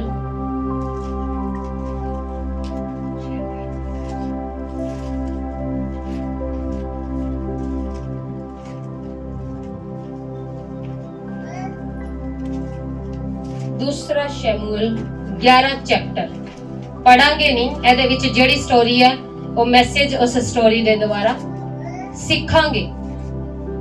ਸਟੋਰੀਆਂ ਘਰੇ ਜਾ ਕੇ ਆਰਾਮ ਨਾਲ ਪੜਿਓ, ਲਿਖ ਲਓ, ਨੋਟ ਕਰਨਾ ਤਾਂ ਕਰ ਲਓ। दूसरा शमूएल 11 चैप्टर, ठीक है। घरे जाके आराम नाल इस नूं पढ़ियो। इत्थे परमेश्वर दा चुनिया होया अभिषिक्त राजा सीगा। कौन कौन सीगा? दाऊद। दाऊद परमेश्वर दे किन्ने क नेड़े सीगा? किन्ने क नेड़े सीगा दाऊद? क्योंकि ओदा लोकां तो लिंक घट सी, ओदी ज्यादा तो ज्यादा ओ परमेश्वर दी प्रेजेंस दे विच ही रहंदा सीगा। इसलिए छोटी उम्र दे विच ही प्रभु ने उस चीज नूं देखिया कि दाऊद किन्ना मेरा आज्ञाकारी है, भेडां नूं भी बचाउण दे लई किन्ना आज्ञाकारी है, किन्ना वफादार, अपनी भेडां दा नुकसान नहीं होण दिंदा। और परमेश्वर ने देखा कि ये किन्ना मेरी प्रेजेंस दे विच मेरी आज्ञा दे विच रहण वाला है। और उस चीज नूं देख के परमेश्वर ने उस नूं चुन लिया राजा होण दे लई। किस लेवल दे लई? राजा ओ लेवल हुंदा कि राजा तो उत्ते होर कोई लेवल नहीं हुंदा। और जदों राजा होण दे लई चुन लिया और दाऊद राजा बन गया और वधिया तरीके नाल चल रिहा सी, ना तां ओदे धन दी घटी सी, ਨਾ ਬੱਚਿਆਂ ਦੀ ਘਟੀ ਸੀ, ਨਾ ਰਾਜਪਾਟ ਦੀ ਘਟੀ ਸੀ। ਜਿਸ ਜੰਗ ਦੇ ਵਿੱਚ ਦਾਊਦ ਜਾਂਦਾ ਸੀ, ਪਰਮੇਸ਼ਰ ਉਹਦੇ ਨਾਲ ਹੁੰਦਾ ਸੀ ਔਰ ਹਰ ਜੰਗ ਨੂੰ ਉਹ ਜਿੱਤਦਾ ਸੀਗਾ। ਜੀਤ ਉਹਦੇ ਨਾਲ ਸੀ। ਹਰ ਕੰਮ ਨੂੰ ਉਹ ਪਰਮੇਸ਼ਰ ਦੀ ਗਾਈਡੈਂਸ ਦੇ ਵਿੱਚ ਰਹਿ ਕੇ ਕਰ ਰਿਹਾ ਸੀਗਾ ਔਰ ਸਭ ਕੁਝ ਵਧੀਆ ਚੱਲ ਰਿਹਾ ਸੀ। ਪਰ ਇੱਕ ਦਿਨ ਦਾਊਦ ਵੀ ਕੁਝ ਗਲਤ ਕਰ ਜਾਂਦਾ ਜੋ ਕਿ ਪਰਮੇਸ਼ਰ ਨੂੰ ਪਸੰਦ ਨਹੀਂ ਸੀਗਾ। ਕਿ ਉਸਨੇ ਇੱਕ ਔਰਤ ਨੂੰ ਦੇਖਿਆ, ਬੈਤਸ਼ਬਾ ਨੂੰ, ਜੋ ਕਿ ਉਹਦੇ ਹੀ ਸੈਨਾ ਦੇ ਵਿੱਚ ਇੱਕ ਸਿਪਾਹੀ ਸੀ, ਉਹਦੀ ਘਰਵਾਲੀ ਸੀ। ਔਰ ਉਸ ਨੂੰ ਜਦੋਂ ਦੇਖਿਆ ਔਰ ਆਪਣੇ ਮਨ ਦੇ ਵਿੱਚ ਗਲਤ ਸੋਚਿਆ, ਔਰ ਸੋਚਿਆ ਹੀ ਨਹੀਂ, ਉਸ ਨੂੰ ਪੂਰਾ ਵੀ ਕੀਤਾ, ਵਿਚਾਰ ਕੀਤਾ। ਔਰ ਉਸ ਵਿਚਾਰ ਦੇ ਕਾਰਨ ਉਹ ਔਰਤ ਕੀ ਹੋ ਗਈ? ਗਰਭਵਤੀ ਹੋ ਗਈ। ਔਰ ਉਸ ਪਾਪ ਨੂੰ ਛੁਪਾਉਣ ਦੇ ਲਈ, ਕਿਹੜੇ ਪਾਪ ਨੂੰ? ਵੀ ਉਹ ਗਰਭਵਤੀ ਔਰ ਉਹਦਾ ਪਤੀ ਤਾਂ ਘਰੋਂ ਬਾਹਰ ਗਿਆ ਹੈ, ਤਾਂ ਇਹ ਗਰਭਵਤੀ ਕਿਵੇਂ ਹੋ ਗਈ? ਉਸ ਪਾਪ ਨੂੰ ਛੁਪਾਉਣ ਦੇ ਲਈ ਦਾਊਦ ਨੇ ਫਿਰ ਆਪਣਾ ਦਿਮਾਗ ਚਲਾਣਾ ਸ਼ੁਰੂ ਕਰ ਦਿੱਤਾ ਔਰ ਉਸ ਨੂੰ ਨਹੀਂ ਪਤਾ ਸੀ ਕਿ ਤੂੰ ਕਿਹੜੇ ਪਰਮੇਸ਼ਰ ਦਾ ਬੰਦਾ, ਉਹ ਸੱਚਾ ਨਿਆਈ ਪਰਮੇਸ਼ਰ। ਜਦੋਂ ਦਾਊਦ ਨੇ ਰਾਜਾ ਬਣਨਾ ਸੀ, ਸ਼ਾਉਲ ਦੇ ਟਾਈਮ ਉਸਨੇ ਹੱਥ ਨਹੀਂ ਉਠਾਇਆ ਸ਼ਾਉਲ ਤੇ। ਕਿੰਨਾ ਧਿਆਨ ਰੱਖਦਾ ਸੀਗਾ ਕਿ ਮੈਂ ਪਰਮੇਸ਼ਰ ਦੇ ਅਭਿਸ਼ੇਕਤ ਤੇ ਹੱਥ ਨਹੀਂ ਚੁੱਕਣਾ। ਉਸ ਟਾਈਮ ਉਹਦੇ ਅੰਦਰ ਡਰ ਸੀਗਾ ਕਿ ਮੈਂ ਪਰਮੇਸ਼ਰ ਦੇ ਚੁਣੇ ਹੋਏ ਬੰਦੇ ਤੇ ਹੱਥ ਨਹੀਂ ਚੁੱਕਾਂਗਾ। ਪਰ ਜਦੋਂ ਰਾਜਾ ਬਣ ਗਿਆ, ਇੱਕ ਅਧਿਕਾਰ ਉਹਦੇ ਹੱਥ ਦੇ ਵਿੱਚ ਆ ਗਿਆ ਔਰ ਉਹ ਭੁੱਲ ਗਿਆ ਕਿ ਹੁਣ ਮੈਂ ਕਿਹੜੇ ਪਰਮੇਸ਼ਰ ਨੂੰ, ਕੀ ਪਰਮੇਸ਼ਰ ਨੂੰ ਇਹ ਪਾਪ ਪਸੰਦ ਆਏਗਾ। ਪੁਰਾਣੇ ਨਿਯਮ ਦੇ ਵਿੱਚ ਲਿਖਿਆ ਕਿ ਤੂੰ ਵਿਚਾਰ ਨਹੀਂ ਕਰਨਾ, ਪਰ ਵਿਚਾਰ ਤਾਂ ਕੀਤਾ। ਵਿਚਾਰ ਦੇ ਨਾਲ ਨਾਲ ਇੱਕ ਹੋਰ ਪਾਪ ਕਰ ਦਿੱਤਾ। ਉਸ ਇੱਕ ਪਾਪ ਨੂੰ ਛੁਪਾਉਣ ਦੇ ਲਈ ਦੂਸਰਾ ਪਾਪ ਵੀ ਕਰ ਦਿੱਤਾ। ਔਰ ਉਹ ਪਾਪ ਕੀ ਸੀ ਕਿ ਉਸ ਗਰਭ ਨੂੰ ਛੁਪਾਉਣ ਦੇ ਲਈ ਕਿ ਇਸ ਦੇ ਘਰ ਵਾਲੇ ਨੂੰ ਪਤਾ ਲੱਗੇਗਾ ਤਾਂ ਦੁਨੀਆ ਨੂੰ ਪਤਾ ਲੱਗੇਗਾ ਤਾਂ ਕੀ ਰਾਜੇ ਦੀ ਸ਼ਾਨ ਰਹੇਗੀ। ਉਸਨੇ ਇੱਕ ਯੋਜਨਾ ਬਣਾਈ ਕਿ ਉਸਦੇ ਘਰ ਵਾਲੇ ਨੂੰ ਘਰੇ ਬੁਲਾਇਆ ਔਰ ਘਰੇ ਬੁਲਾ ਕੇ ਉਹਨੂੰ ਕਿਹਾ ਕਿ ਤੂੰ ਜਾ ਆਪਣੇ ਘਰੇ। ਉਹ ਕਹਿੰਦਾ ਜਿੱਥੇ ਮੇਰੇ ਜਿਹੜੇ ਨਾਲ ਦੇ ਸਿਪਾਹੀ ਆ ਉਹ ਤਾਂ ਸਾਰੇ ਜੰਗ ਦੇ ਵਿੱਚ ਨੇ, ਮੈਂ ਘਰੇ ਆਰਾਮ ਕਿਵੇਂ ਕਰ ਸਕਦਾ? ਮੈਂ ਨਹੀਂ ਜਾਵਾਂਗਾ ਘਰੇ। ਜੋ ਦਾਊਦ ਚਾਹੁੰਦਾ ਸੀ ਕਿ ਇਹ ਘਰੇ ਜਾਵੇ ਤਾਂ ਕਿ ਉਹ ਪਾਪ ਲੁਕ ਜਾਵੇ, ਪਰ ਉਸ ਪਾਪ ਨੂੰ ਲੁਕਾਉਣਾ ਚਾਹੁੰਦਾ ਸੀ। ਪਰ ਪਰਮੇਸ਼ਰ ਦੀ ਇੱਛਾ ਕੁਝ ਹੋਰ ਹੀ ਸੀ। ਉਹ ਕਹਿੰਦਾ ਬਈ ਮੈਂ ਨਹੀਂ ਜਾ ਸਕਦਾ ਆਪਣੇ ਘਰੇ, ਮੈਂ ਆਰਾਮ ਨਾਲ ਆਪਣੇ ਘਰ ਦੇ ਵਿੱਚ ਕਿਵੇਂ ਜਾ ਸਕਦਾ ਜਦੋਂ ਕਿ ਮੇਰੇ ਨਾਲ ਦੇ ਸਾਰੇ ਸਾਥੀ ਤਾਂ ਜੰਗ ਦੇ ਵਿੱਚ ਜੰਗ ਲੜੀ ਜਾਂਦੇ ਨੇ, ਮੈਂ ਨਹੀਂ ਜਾ ਸਕਦਾ। ਔਰ ਉਸੇ ਰਾਤ ਜਦੋਂ ਬੁਲਾਇਆ ਗਿਆ, ਉਸ ਰਾਤ ਉਹ ਰਾਜਾ ਦੇ ਮਹਿਲ ਦੇ ਵਿੱਚ ਹੀ ਰਾਜਾ ਕੋਲ ਹੀ ਰਿਹਾ ਔਰ ਰਾਜਾ ਨੇ ਦੇਖਿਆ ਇਹ ਤਾਂ ਨਹੀਂ ਜਾ ਰਿਹਾ। ਹੁਣ ਇਹ ਗੱਲਾਂ ਜਦੋਂ ਪ੍ਰਗਟ ਹੋਣਗੀਆਂ ਤਾਂ ਰਾਜਾ ਦਾ ਕੀ ਹਾਲ ਹੋਏਗਾ, ਬੇਇੱਜ਼ਤੀ ਕਿੰਨੀ ਹੋਏਗੀ। ਔਰ ਰਾਜਾ ਨੇ ਦੇਖਿਆ ਕਿ ਇੱਕ ਯੋਜਨਾ ਸਫਲ ਨਹੀਂ ਹੋਈ, ਇਹ ਆਪਣੇ ਘਰੇ ਨਹੀਂ ਜਾ ਰਿਹਾ ਔਰ ਉਹ ਪਾਪ ਦੇ ਉੱਤੇ ਪਰਦਾ ਨਹੀਂ ਪੈ ਰਿਹਾ। ਉਸਨੇ ਇੱਕ ਯੋਜਨਾ ਹੋਰ ਬਣਾਈ।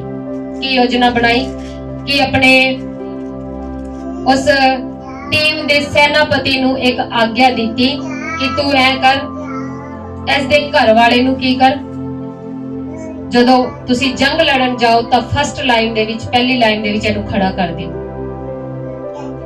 ਹੁਣ ਕਿਸੇ ਨੂੰ ਕੀ ਪਤਾ ਕਾਦੇ ਵਾਸਤੇ ਪਹਿਲਾਂ ਖੜਾ ਕੀਤਾ? ਹੋ ਸਕਦਾ ਹੈ ਜਿਸ ਨੂੰ ਆਰਡਰ ਮਿਲਿਆ ਉਹਨੇ ਇਹ ਸੋਚਿਆ ਹੋਵੇ ਸ਼ਾਇਦ ਇਹ ਜ਼ਿਆਦਾ ਬਹਾਦਰ ਹੈ, ਇਹ ਵਧੀਆ ਲੜਦਾ, ਇਸ ਨੂੰ ਅੱਗੇ ਖੜਾ ਕਰੋ। ਪਰ ਦਾਊਦ ਦੇ ਕੁਝ ਹੋਰ ਚੱਲ ਰਿਹਾ ਸੀ। ਜਦੋਂ ਇਹ ਸਭ ਤੋਂ ਪਹਿਲਾਂ ਖੜਾ ਹੋਏਗਾ, ਹਮਲਾ ਹੋਏਗਾ ਤਾਂ ਪਹਿਲੀ ਲਾਈਨ ਤੇ ਹੀ ਹੋਏਗਾ ਔਰ ਹੋ ਸਕਦਾ ਹੈ ਮਰ ਜਾਵੇ।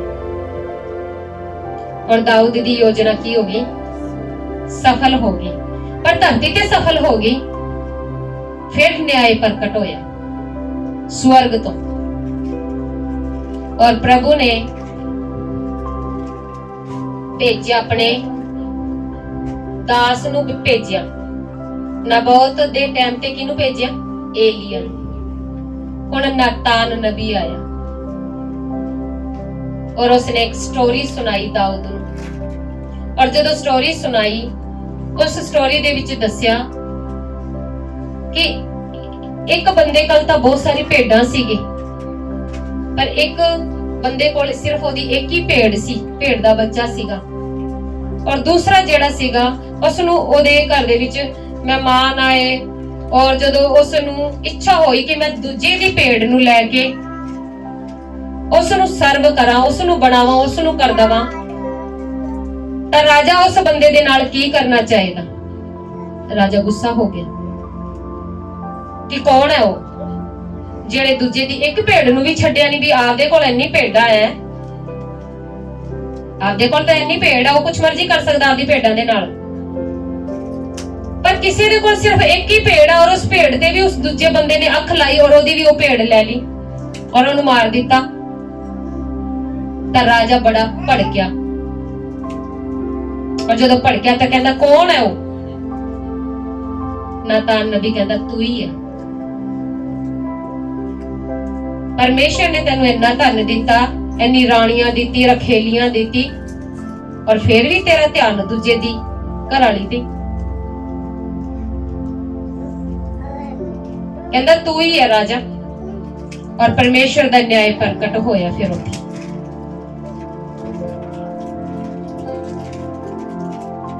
ਹਾਲੇਲੂਇਆ। ਔਰ ਜਦੋਂ ਪਰਮੇਸ਼ਰ ਦਾ ਜਦੋਂ ਨਿਆਂ ਪ੍ਰਗਟ ਹੁੰਦਾ ਤਾਂ ਬੜਾ ਜ਼ਬਰਦਸਤ ਹੁੰਦਾ ਹੈ। ਪੜ੍ਹੀਏ ਨਿਆਂ ਨੂੰ, ਪੜ੍ਹਨਾ ਵਧੀਆ ਦੱਸਦਾ ਲੱਗਦਾ। ਕੀ ਕਰਦਾ ਉਹ? ਆਤਮਿਕ ਅੱਖਾਂ ਨੂੰ ਖੋਲਦਾ।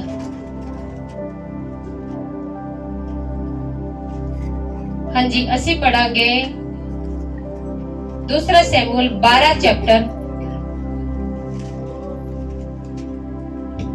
9 ਆਇਤ ਤੋਂ ਪੜਾਂਗੇ। ਦੂਸਰਾ ਸ਼ੈਮੂਅਲ 12 ਚੈप्टर ਉਹਦੀ 9 आयत तो। तूने यहोवा की आज्ञा तुच्छ जानकर क्यों वह काम किया जो उसकी दृष्टि में। एक मिनट, तूने यहोवा की आज्ञा नु की जानिया? तुच्छ जानिया। तुच्छ यानी कि उस दी गल्लां दा साडे लई कोई मायने नहीं, कोई अहमियत नहीं है। और जदों जेड़ा विश्वासी बंदा धरती ते परमेश्वर ਦੀਆਂ ਗੱਲਾਂ ਨੂੰ ਕੀ ਜਾਣਦਾ? ਤੁੱਛ ਜਾਣਦਾ ਔਰ ਅਹਿਮੀਅਤ ਨਹੀਂ ਦਿੰਦਾ ਉਹਦੇ ਵਚਨ ਨੂੰ। ਫਿਰ ਉਸ ਬੰਦੇ ਦੇ ਲਈ ਪਰਮੇਸ਼ਰ ਸੱਚਾ ਨਿਆਂ ਪ੍ਰਗਟ ਕਰਦਾ। आगे ਹਾਂਜੀ, तुच्छ जानकर क्यों वह काम किया जो उसकी दृष्टि में बुरा है। हित्ती उरिया को तूने तलवार से घात किया और उसकी पत्नी को अपनी कर लिया है और उरिया को अम्मोनियों की तलवार से मरवा डाला है। इसलिए ਹੁਣ ਨਿਆਂ ਪ੍ਰਗਟ ਹੋਏਗਾ। ਧਿਆਨ ਨਾਲ ਸੁਣਿਆ ਇਹਦਾ ਨਿਆਂ। इसलिए अब तलवार तेरे घर से कभी दूर ना होगी, क्योंकि तूने मुझे तुच्छ जानकर हित्ती उरिया की पत्नी को अपनी पत्नी कर लिया है। यहोवा यूं कहता है, सुन, मैं तेरे घर से विपत्ति उठाकर तुझ पर डालूंगा और तेरी पत्नियों को तेरे सामने लेकर दूसरों को दूंगा, और वह दिन दोपहरी में तेरी पत्नियों से कुकर्म करेगा। तूने तो वह काम छिपाकर किया, पर मैं ये काम सब इजरायलियों के सामने दिन दोपहर कराऊंगा। तब दाऊद ने नातान से कहा, मैंने यहोवा के विरुद्ध पाप किया है। हालेलुया। की होया? कहंदा तू तां छुप के कीता ना काम, पर तेरे नाल सरेआम होएगा। सरेआम जी दी बेइज्जती होवे ओदा की हाल होएगा धरती ते। कहंदा तू तां लुक के कीता ना ये काम, पर तेरी पत्नियां नु, तेरी घर वालियां नु मैं दूजे नु दे दांगा। और तू तां ये लुक के काम कीता, पर तेरी घर वालियां दे नाल सरेआम दिन दोपहरी दे विच होएगा। और तेरे घर दे विच की चलेगी? तलवार चलेगी। एक अपना ਜਿਹੜਾ ਮਨ ਦੇ ਵਿੱਚ ਜਿਹੜਾ ਸ਼ੈਤਾਨ ਸੀ, ਉਸ ਸ਼ੈਤਾਨ ਦੀ ਗੱਲ ਨੂੰ ਪੂਰਾ ਕਰਨ ਦੇ ਲਈ ਦਾਊਦ ਨੇ ਆਪਣੇ ਘਰਾਣੇ ਦੇ ਵਿੱਚ ਤਲਵਾਰਾਂ ਚਲਵਾ ਦਿੱਤੀ। ਗਲਤੀ ਇੱਕ ਨੇ ਕੀਤੀ, ਭੁਗਤੇ ਸਾਰੇ। ਤੇ ਵਿਸ਼ਵਾਸੀ ਦੇ ਲਈ ਇਹ ਜ਼ਰੂਰੀ ਹੈ ਕਿ ਵਿਸ਼ਵਾਸੀ ਖਰੀ ਚਾਲ ਚੱਲੇ। ਕੀ ਚੱਲੇ? ਖਰੀ ਚਾਲ, ਨਾ ਕਿ ਪਰਮੇਸ਼ਰ ਦੀਆਂ ਗੱਲਾਂ ਨੂੰ ਹਲਕੇ ਦੇ ਵਿੱਚ ਲਵੇ। दाऊद ने सोचा, प्रभु ने मैनू राजा बना दिता, हुण मैं कुछ मर्जी कर सकदा। प्रभु कहंदा राजा बनाया, पाप करन दे लई खुला नहीं छड्या तैनू। जे राजा पाप करे, जे कोई होर करे, वो सच्चा न्याय परमेश्वर है और सच्चा न्याय ओदे स्वर्ग तो प्रकट हुंदा है। ਅੱਜ ਜਿਹੜੇ ਲੋਕ ਪ੍ਰਭੂ ਨੂੰ ਨਹੀਂ ਜਾਣੇ ਜਦੋਂ ਗਲਤ ਕਰ ਦਿੰਦੇ ਔਰ ਉਹਨਾਂ ਦੇ ਨਾਲ ਫਿਰ ਜਦੋਂ ਰਿਜ਼ਲਟ ਆਉਣਾ ਸ਼ੁਰੂ ਹੋ ਜਾਂਦਾ ਫਿਰ ਲੋਕ ਇਹੀ ਗੱਲ ਕਹਿੰਦੇ ਆ ਇਹਨਾਂ ਨੇ ਐਵੇਂ ਕੀਤਾ ਤਾਂ ਹੀ ਤਾਂ ਇਹਨਾਂ ਦੇ ਨਾਲ ਹੋਇਆ। ਉਹ ਨਿਆਂ ਪ੍ਰਗਟ ਕਰਨ ਵਾਲਾ ਕੌਣ ਸੀਗਾ? ਉਹੀ ਸੀਗਾ। ਬੇਸ਼ੱਕ ਉਹ ਨਹੀਂ ਜਾਣਦੇ ਸੀਗੇ, ਲੋਕ ਨਹੀਂ ਜਾਣਦੇ ਪਰਮੇਸ਼ਰ ਨੂੰ, ਪਰ ਪਰਮੇਸ਼ਰ ਕਹਿੰਦਾ ਜੇ ਤੁਸੀਂ ਮੈਨੂੰ ਜਾਣਦੇ ਹੋ ਜੇ ਨਹੀਂ ਜਾਣਦੇ, ਜੋ ਗਲਤੀਆਂ ਤੁਸੀਂ ਕਰੋਗੇ ਸੱਚਾ ਨਿਆਂ ਮੈਂ ਹੀ ਪ੍ਰਗਟ ਕਰਾਂਗਾ ਧਰਤੀ ਤੇ। ਉਹ ਆਪਣੇ ਲੋਕਾਂ ਨੂੰ ਕੀ ਦਿੰਦਾ? ਜਵਾਬ ਦਿੰਦਾ ਹਰ ਗਲਤ ਕੰਮ ਕਰਨ ਵਾਲੇ ਨੂੰ, ਚਾਹੇ ਕੋਈ ਉਹਨੂੰ ਜਾਣਦਾ ਚਾਹੇ ਨਹੀਂ ਜਾਣਦਾ, ਉਹ ਜਵਾਬ ਦੇਗਾ ਕਿਉਂਕਿ ਸਾਰੇ ਲੋਕ ਉਹਦੇ ਹੱਥ ਦੇ ਬਣਾਏ ਹੋਏ ਆ। ਹਾਲੇਲੂਇਆ। ਜਦੋਂ ਦਾਊਦ ਜਿਹੜਾ ਕਿ ਪਰਮੇਸ਼ਰ ਦੇ ਮਨ ਨੂੰ ਭਾਉਣ ਵਾਲਾ ਬੰਦਾ ਸੀਗਾ, ਪ੍ਰਭੂ ਕਹਿੰਦਾ ਮੈਨੂੰ ਮੇਰੇ ਮਨ ਨੂੰ ਭਾਉਣ ਵਾਲਾ ਬੰਦਾ ਮਿਲ ਗਿਆ ਔਰ ਸ਼ਾਲ ਨੂੰ ਹਟਾ ਕੇ ਮੈਂ ਹੁਣ ਦਾਊਦ ਨੂੰ ਰਾਜਾ ਬਣਾਵਾਂਗਾ। ਤੇ ਜਦੋਂ ਮਨ ਦੇ ਭਾਉਣ ਵਾਲੇ ਬੰਦੇ ਨੇ ਗਲਤ ਕੀਤਾ ਤਾਂ ਪਰਮੇਸ਼ਰ ਨੇ ਕੀ ਛੱਡਿਆ ਉਹਨੂੰ? ਤਾਂ ਅਸੀਂ ਤਾਂ ਹਲੇ ਦਾਊਦ ਵਰਗੇ ਬਣੇ ਹੀ ਨਹੀਂ ਮਨ ਨੂੰ ਭਾਉਣ ਵਾਲੇ, ਔਰ ਜੇ ਅਸੀਂ ਗਲਤੀਆਂ ਕਰਾਂਗੇ ਫਿਰ ਛੱਡੂਗਾ ਸਾਨੂੰ? ਦਾਊਦ ਜਿੰਨੀ ਤਾਂ ਆਗਿਆਕਾਰੀ ਅਸੀਂ ਪਹਿਲਾਂ ਕੀਤੀ ਨਹੀਂ, ਰਾਜਾ ਬਣਨ ਤੋਂ ਪਹਿਲਾਂ ਜਿਹੜੀ ਉਹਨੇ ਕੀਤੀ, ਰਾਜਾ ਬਣਨ ਦੇ ਬਾਅਦ ਗਲਤੀ ਕੀਤੀ ਨਾ, ਰਾਜਾ ਬਣਨ ਤੋਂ ਪਹਿਲਾਂ ਤਾਂ ਸਾਰਾ ਕੁਝ ਪਰਮੇਸ਼ਰ ਦੇ ਮਨ ਨੂੰ ਭਾਉਣ ਵਾਲੇ ਕੰਮ ਕੀਤੇ ਉਹਨੇ, ਤੇ ਅਸੀਂ ਤਾਂ ਹਲੇ ਉਸ ਲੈਵਲ ਤੇ ਪਹੁੰਚੇ। ਤੇ ਜੇ ਮਨ ਨੂੰ ਭਾਉਣ ਵਾਲੇ ਦੇ ਨਾਲ ਸੱਚਾ ਨਿਆਂ ਪ੍ਰਗਟ ਕਰਦਾ, ਉਹਨੂੰ ਵੀ ਪੂਰਾ ਰਿਜ਼ਲਟ ਦਿੰਦਾ, ਤਾਂ ਸਾਡੇ ਵਰਗੇ ਜਦੋਂ ਗਲਤੀਆਂ ਕਰਨਗੇ ਤਾਂ ਸਾਨੂੰ ਦੇਊਗਾ ਕਿ ਨਹੀਂ ਦੇਊਗਾ? ਤਾਂ ਕਿੰਨੀ ਖਰੀ ਚਾਲ ਚੱਲਣੀ ਚਾਹੀਦੀ, ਕਿੰਨਾ ਉਹਦੇ ਵਚਨ ਨੂੰ ਮਹੱਤਵ ਦੇਣਾ ਚਾਹੀਦਾ, ਅਹਿਮੀਅਤ ਰੱਖਣੀ ਚਾਹੀਦੀ ਕਿ ਪ੍ਰਭੂ ਤੇਰੇ ਵਚਨ ਦੇ ਸਿਵਾ ਮੇਰੀ ਲਾਈਫ ਦੇ ਵਿੱਚ ਹੋਰ ਕੁਝ ਵੀ ਨਾ ਹੋਵੇ। ਜਿਵੇਂ ਪਰਮੇਸ਼ਰ ਦਾ ਦਾਸ ਕਹਿੰਦਾ ਕਿ ਆਪਣੇ ਅੰਗਾਂ ਨੂੰ ਜਿਹੜੇ ਧਰਤੀ ਤੇ ਇਹਨਾਂ ਨੂੰ ਮਾਰ ਦਿਓ। ਕਿਹੜੇ ਅੰਗ? ਸਰੀਰ ਵਾਲੇ ਨਹੀਂ, ਜਿਹੜੇ ਆਤਮਾ ਦੇ ਵਿੱਚ ਵਿਚਾਰ ਪੈਦਾ ਕਰਦੇ ਤੂੰ ਇਹ ਪਾਪ ਕਰ ਲੈ, ਔਰ ਫਿਰ ਸਰੀਰ ਉਹਨਾਂ ਦੀ ਆਗਿਆ ਮੰਨਦਾ। ਹਾਲੇਲੂਇਆ। ਔਰ ਜਦੋਂ ਤੱਕ ਵਿਚਾਰ ਚੱਲਦੇ ਰਹਿਣਗੇ, ਤੁਸੀਂ ਹਲੇ ਬੱਚੇ ਹੋਏ ਹੋ, ਪਰ ਵਿਚਾਰਾਂ ਨੂੰ ਜਦੋਂ ਤੁਸੀਂ ਡਨ ਕਰਤਾ, ਆਪਣੇ ਸਰੀਰ ਦੇ ਦੁਆਰਾ ਉਸ ਕੰਮ ਨੂੰ ਪੂਰਾ ਕਰਤਾ, ਉਦੋਂ ਨਿਆਂ ਪ੍ਰਗਟ ਹੋਏ।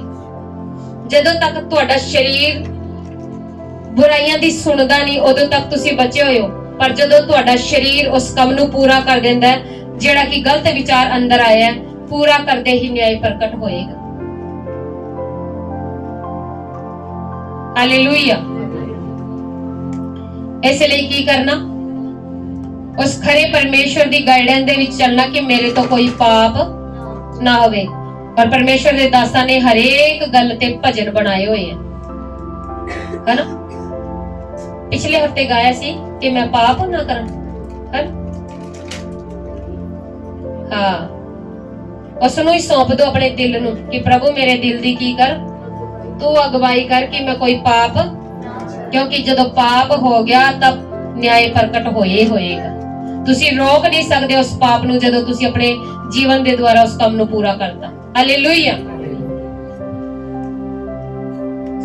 ਇਸ ਲਈ ਆਪਣੇ ਜੀਵਨ ਦਾ ਹੁਣ ਉਸ ਸੱਚੇ ਪਰਮੇਸ਼ਰ ਦੇ ਹੱਥ ਦੇ ਵਿੱਚ ਆ ਗਏ। ਤੁਸੀਂ ਹੱਥ ਦੇ ਵਿੱਚ ਤਾਂ ਪਹਿਲੇ ਸੀਗੇ, ਪਰ ਤੁਹਾਨੂੰ ਸਮਝ ਨਹੀਂ ਸੀ ਕਿ ਉਹ ਕੌਣ ਹੈ, ਪਰ ਕੁਝ ਤੋਂ ਤੁਸੀਂ ਸਮਝ ਲਿਆ ਕਿ ਉਹ ਕੌਣ ਹੈ, ਕਿੰਨਾ ਕੁ ਸੱਚਾ, ਕਿੰਨਾ ਕੁ ਖਰਾ, ਕਿੰਨਾ ਪਵਿੱਤਰ ਹੈ ਉਹ। ਬੁਰਾਈ ਉਹ ਦੇਖ ਨਹੀਂ ਸਕਦਾ, ਪਾਪ ਉਹ ਦੇਖ ਨਹੀਂ ਸਕਦਾ, ਤਾਂ ਜਿਹੜਾ ਦੇਖ ਨਹੀਂ ਸਕਦਾ ਤੇ ਤੁਹਾਡੇ ਜੀਵਨ ਦੇ ਵਿੱਚ ਹੋਏਗਾ ਤਾਂ ਉਹ ਕਿਵੇਂ ਬਰਦਾਸ਼ਤ ਕਰੇਗਾ? ਕਿਉਂਕਿ ਉਹ ਤੁਹਾਨੂੰ ਪਸੰਦ ਕਰਦਾ, ਤੁਹਾਡੇ ਵਿੱਚ ਰਹਿਣ ਵਾਲੇ ਪਾਪ ਨੂੰ ਨਹੀਂ ਪਸੰਦ ਕਰਦਾ। ਹਾਲੇਲੂਇਆ। ਇਸ ਲਈ ਜਿਸ ਪਰਮੇਸ਼ਰ ਦੇ ਕੋਲ ਆਇਓ, ਰੋਜ਼ ਉਹਦੇ ਅੱਗੇ ਦੁਆ ਕਰਿਆ ਕਰੋ ਆਪਣੇ ਲਈ ਕਿ ਪ੍ਰਭੂ ਮੈਂ ਤੇਰੇ ਵਿਰੋਧ ਦੇ ਵਿੱਚ ਕੋਈ ਪਾਪ ਨਾ ਕਰਾਂ, ਕਿਉਂਕਿ ਜਦੋਂ ਤੱਕ ਪਾਪ ਨਹੀਂ ਕਰੋਗੇ ਤੁਸੀਂ ਬਚੇ ਹੋਏ ਹੋ, ਔਰ ਜਦੋਂ ਪਾਪ ਦੇ ਵਿੱਚ ਪੈ ਗਏ ਫਿਰ ਨਿਆਂ ਪ੍ਰਗਟ ਹੋਏਗਾ, ਉਸ ਨੂੰ ਕੋਈ ਰੋਕ ਨਹੀਂ ਸਕਦਾ, ਕਿਉਂਕਿ ਪਰਮੇਸ਼ਰ ਦੇ ਨਿਆਂ ਨੂੰ ਰੋਕਣ ਵਾਲਾ ਪਰਮੇਸ਼ਰ ਤੋਂ ਉੱਚਾ ਤਾਂ ਹੋਰ ਕੋਈ ਹੈ ਹੀ ਨਹੀਂ। ਉਹਨੂੰ ਕੋਈ ਨਹੀਂ ਰੋਕ ਸਕਦਾ। ਰਾਜਾ ਨੂੰ ਤਾਂ ਰੋਕ ਸਕਦਾ, ਧਰਤੀ ਦੇ ਰਾਜਿਆਂ ਨੂੰ ਰੋਕਣ ਵਾਲਾ ਕੋਈ ਹੈ। ਰਾਜਾ ਸੋਚਦਾ ਕਿ ਮੈਨੂੰ ਕੋਈ ਰੋਕਣ ਵਾਲਾ ਨਹੀਂ ਕਿਉਂਕਿ ਰਾਜਾ ਮੈਂ ਹਾਂ, ਪਰ ਉਹ ਭੁਲੇਖੇ ਦੇ ਵਿੱਚ ਹੈ।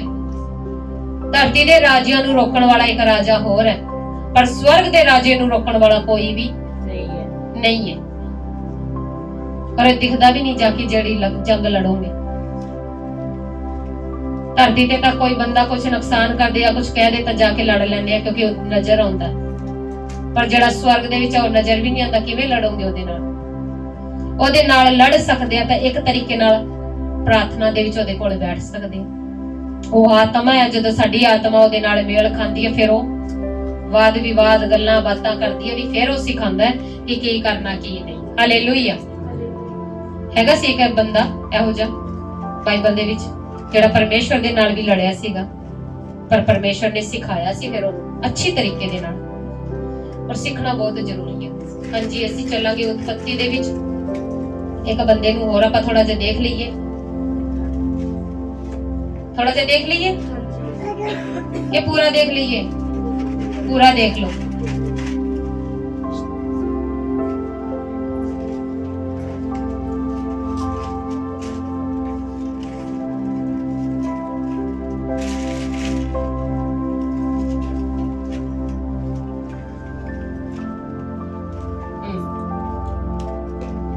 उत्पत्ति 27 चैप्टर। स्टोरी नहीं पढ़ांगे, स्टोरी नु डिस्कस करांगे, ठीक है। स्टोरी घरे जाके पढ़नी।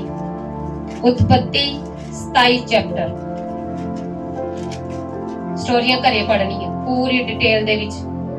हो सकदा जदों तुसी स्टोरी पढ़ो प्रभु तुहानू कुछ और नवा सिखा देवे। जे सारा इत्थे पढ़ाता ना तां जिहड़ी जिज्ञासा है, जिहड़ा की कहंदे जिज्ञासा एक्साइटमेंट, वो इत्थे ही खत्म हो जाएगी।